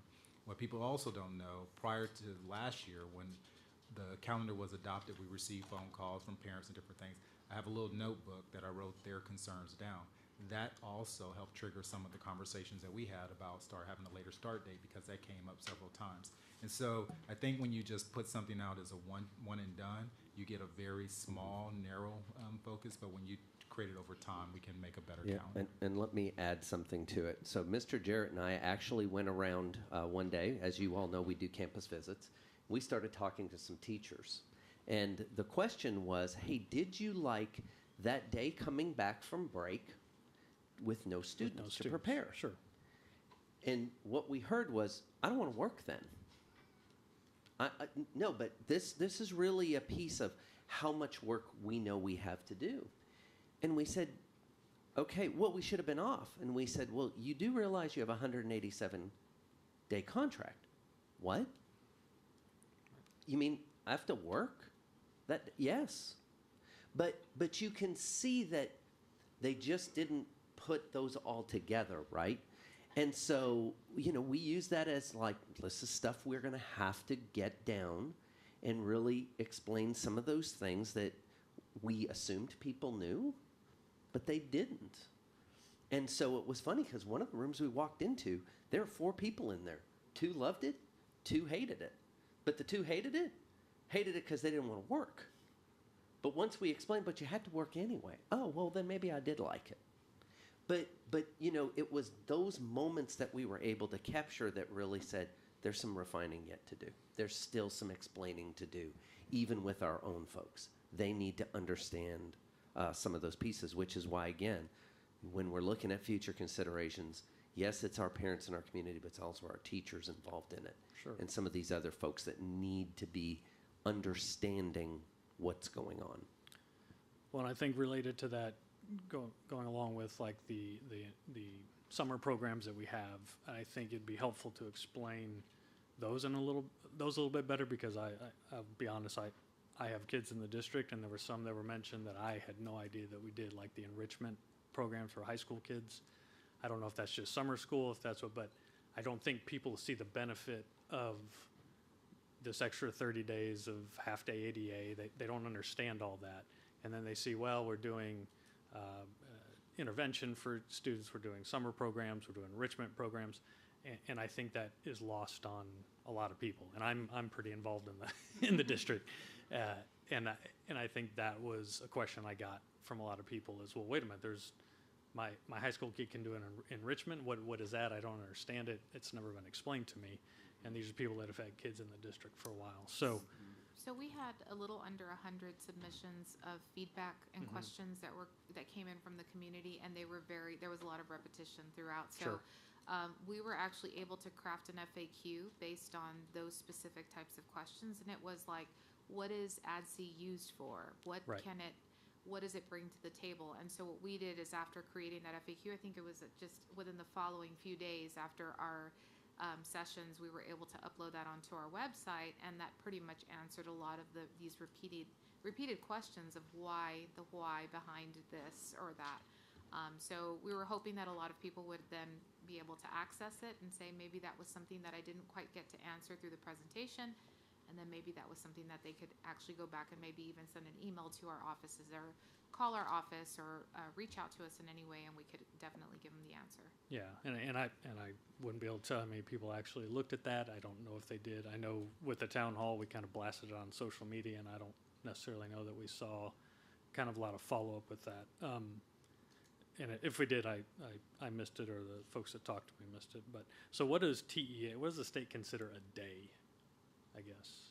What do they consider it? Do you have to go a certain number of hours for it to be considered an instructional So day? essentially, it had the early release time is essentially what is considered a full day of school. So, Okay, and I don't know whatever the that exact times off the top of my whatever head. that is for the Yeah. different, okay. And I guess I didn't realize that testing days were not necessarily considered instructional days, or are they? And okay. Yeah, there. That's just saying that the amount of instructional time lost is that why is you have a towards that- heavier load toward of that days minutes. on the spring versus the fall, Okay. because you have so much testing going on. Because I know we had that waiver we submitted for the students to be able to kind of come later. I didn't know if that all played into the whole situation. So, okay. And I guess one of the last comments I got from some folks, one was about the PLC, or I guess early release days, where we're letting teachers use this time for PLCs. And I know the calendar at the start of the one we adopted for this year, I thought we had originally started with like weekly early release days for like middle school and high school. That was the Or previous we talked year. about. That was the previous year. Yes, sir. Okay. And then we scaled it back to For once a month. Once a month, The last Tuesday of the month, and then some of the months don't have it. And that's what we kind of scaled back this year. Okay, and so, but this coming year, so I'm sorry, for 23-24, we're trying to get back to that once a month. Yes, it's just a once a month. Yeah, as once a well. month deal. Okay. I was trying to find my notes, and I couldn't remember if it was last year or not. And it will have an asterisk just because we have to be prepared for when state testing is, and really it's based on a need, so it won't be any more added, but maybe it may be decreased. Those early release days, Mr. Byer, were for secondary. Correct. And due to busing and some other things, there was just physically no way to do it. Yeah, and I don't foresee us being able to do that. Go back to that. No. Okay. And again, that's that piece. I think this is what I enjoyed the most about the calendar process this year, and I thank you all for it, is the balanced scorecard. Because we had to look at all these different perspectives and try to find points of convergence. And it was a very different look, right? And so personally, I'll just tell y'all, yeah, I read the comments, but I'm excited because I think we're going down a road that we need to continue to go down. And I think by continually listening and with that growth mindset about getting better, balancing everybody's voice is important because it is our district after all, and those voices matter. Well, I think we should for sure continue, like for early release days, flex days, and now I know when we have a bunch of kids going back after Memorial Day week for that last 4 days of class, it's going to be a nightmare for our teachers. I think it's going to be a little bit of a mess. Well, not this year, not with students. You went a whole week. You went a whole week. Yeah, in the past, I know we have in the past, but I mean graduations were after the fact. So now we've got graduations, and now we've got kids that are going to be going back to school. We've got parents trying to figure out what to do with, as brought up a minute ago. So I know we're trying the best we can, and I know that I personally would rather start August 9th than August 14th, just so we get done by Memorial Day. That's my own personal preference. I know that eats into a lot of people. You're on your own on that one. I understand that. I'll tell you, I'm fine with that. And mainly because I think there's some of the feedback I got was that, hey, at the end of the summer, it's harder to find camps. I can get my kid into school earlier. At the beginning of the summer, they're abundant. I can get out. I can do that. So I think I heard a little bit more that, well, again, it was probably skewed a little more towards starting later, but I also heard from a lot of people saying that starting earlier wasn't a problem for them. We heard this same thing, Mr. Byer. We've been all over the place, around the world 3 times. Sure, I get it. But through the journey, I think what we're trying to do, to Dr. Micah's point, is strike a balance. And I don't have a perfect answer to a calendar. The focus has to be, of course, beyond student outcomes, but at the same time, we want to make sure those parent partners, because the flip side, we have parents saying, well, my child's camp doesn't end Absolutely. until this day. I get it. And so we were kind of in this awkward dance, or a first date, if you want. So. Yeah. Well, I think with some of the things built in are great for the teachers, early release, so they can get their, the flex days. I think we still need to try to figure out how that's working with, like at the high school level. I think there's some folks that are study hall for a lot of kids and not necessarily the catch up or the enrichment that we thought. And so continually refining that process, getting the feedback that we need from the teachers, from the parents, from the students, and just doing it another iteration next year or the next time we get this calendar. So, and I know it's not in perpetuity that we're going to have to do this all the time, and hopefully have a more consistent calendar from year to year. And I will tell you Once all, we can get there's everybody on the same page. a bill in the legislature right now to make 180-day 175 days. So we'll see what even the legislature does. Got it. Anyway, thank you all for your work, and I appreciate at least trying to get. I'm glad we had a couple hundred people tune in to hear that, and all the folks that got feedback from the teachers, administrators. I think it's a lot of work. Not going to make everybody happy. No, not at all. Any other questions or comments or? If we go to a 175, how will that affect us? Will it change this year's calendar? You mean Or if will the that be ledge the- passes? Uh-huh. No, Right. it normally, by the time it would go into effect is usually September 1. Schools are already going, so there's no way to change it then. Does that make sense? Yes, okay. Anything else? And that's why, Ms. Villarreal, I said, we can start the calendar process. That's what we're trying to figure out is when do we get the information from the state? Because that really begins the process of looking at a calendar and among all the other competing things that we have with graduations and all of this. We have to have the information to then start looking at, can we build a calendar from it? It's hard. We've even talked about trying to move to a 2-year calendar, but we're realizing there's just some information we're not going to get. because one of the things we heard very clearly is the faster you get it to us as parents, the better for our planning purposes. That's great. But we got to wait on some other entities as well. That's okay. So, any other questions? So calendar A is the one, I guess I'm reading this agenda item, and it doesn't specifically say which one you're recommending. It's calendar A. It is, okay, all right. Well, not in that little thing. And Okay. that, the calendar, can I ask, okay, calendar A, we still have the Alamo Dome, right? Mhm. Okay, all right.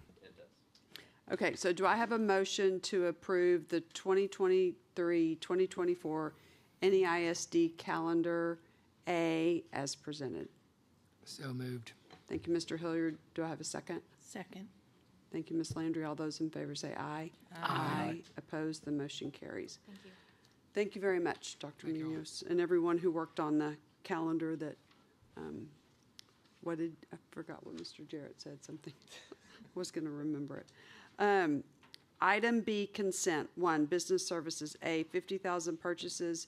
B, bid items. 2, operations. A, professional service contracts, construction contracts, and related contract amendments supporting the 282 ESSER 3 and M&O program funds design and construction requirements. 3, minutes from December 2022. 4, end of consent. Do I have a board member wishing to pull an item from consent? Nope. Do I have a motion to approve consent? So moved. Thank you, Ms. Williams. Do I have a second? Second. Thank you, Mr. Byer. All those in favor say aye. Aye. Opposed, the motion carries. Item 11, reports. A, interim financial and management reports. B, awarded bid report. C, open records request report. Those have been provided for you. Item 12, discussion and possible action regarding board members' request for items to be placed on a future agenda and our request for reports from the administration. Do I have a board member wishing for anything? I actually do have one, Madam President. I was hoping that Dr. Micah, it doesn't have to be a presentation, but if we could get a report of the 2021-2022 district enrollment and the 22-23 district enrollment by cluster. As of So the what? compared, as of, because our numbers had become official October. 2021, 2022. No. 21, 22. So last year and then this year. this current year. Mr. Byer, do you want it by high school cluster or by SMD? Just to I'm make sorry, sure. high school cluster. Okay, I just want to make sure, By that's high what I school thought I heard you cluster. say. But Yeah. If that's something everybody agrees, just a email report, if we have that. Or something similar to that. So a report, not a presentation. Yeah, not a presentation, just a report that you can send all of us. Okay. Just Yeah. to compare last year to this year. Do I, That, I was making a gamble that you already had something that was similar to that. I think we do. Dan? Yeah. okay, so I have a motion. Do I have a second? second. All those in favor say aye. Aye. Opposed? That motion carries. Do I have a board member, another request? Yes? Okay, I was just wondering, do we keep the records for the STAR reports for the tests? Do we keep those for a certain amount of time? The STAR tests by cluster? Yeah, so when we get, the reports that we get from STAR are really by campus, and we don't, we would have to create, I guess, a report if you're wanting STAR data by cluster. Right. We would have to take, I guess, that data and merge it together, correct? I mean, we would be pulling data from different. Yeah, I we would mean, have to create a because separate right now, report. all that STAR data is on the TEA website Yeah. that you can look at per campus Yeah. right now. I mean, you can So, pull it yeah. all you want, and it'll show you all longitudinal. for any campus you wish. I mean, it'll date back to, Yeah, it goes back a while. I don't If you know. want, I mean, Yeah. if you want to start with that, we can. right. And I can send you the link to that. But I can send you the link. That's no problem. Because you can go to each school, you can compare the schools on that. Okay. All right, anything else? All right. Item 13, adjournment, and the time is 9:29. Thank you all for being here.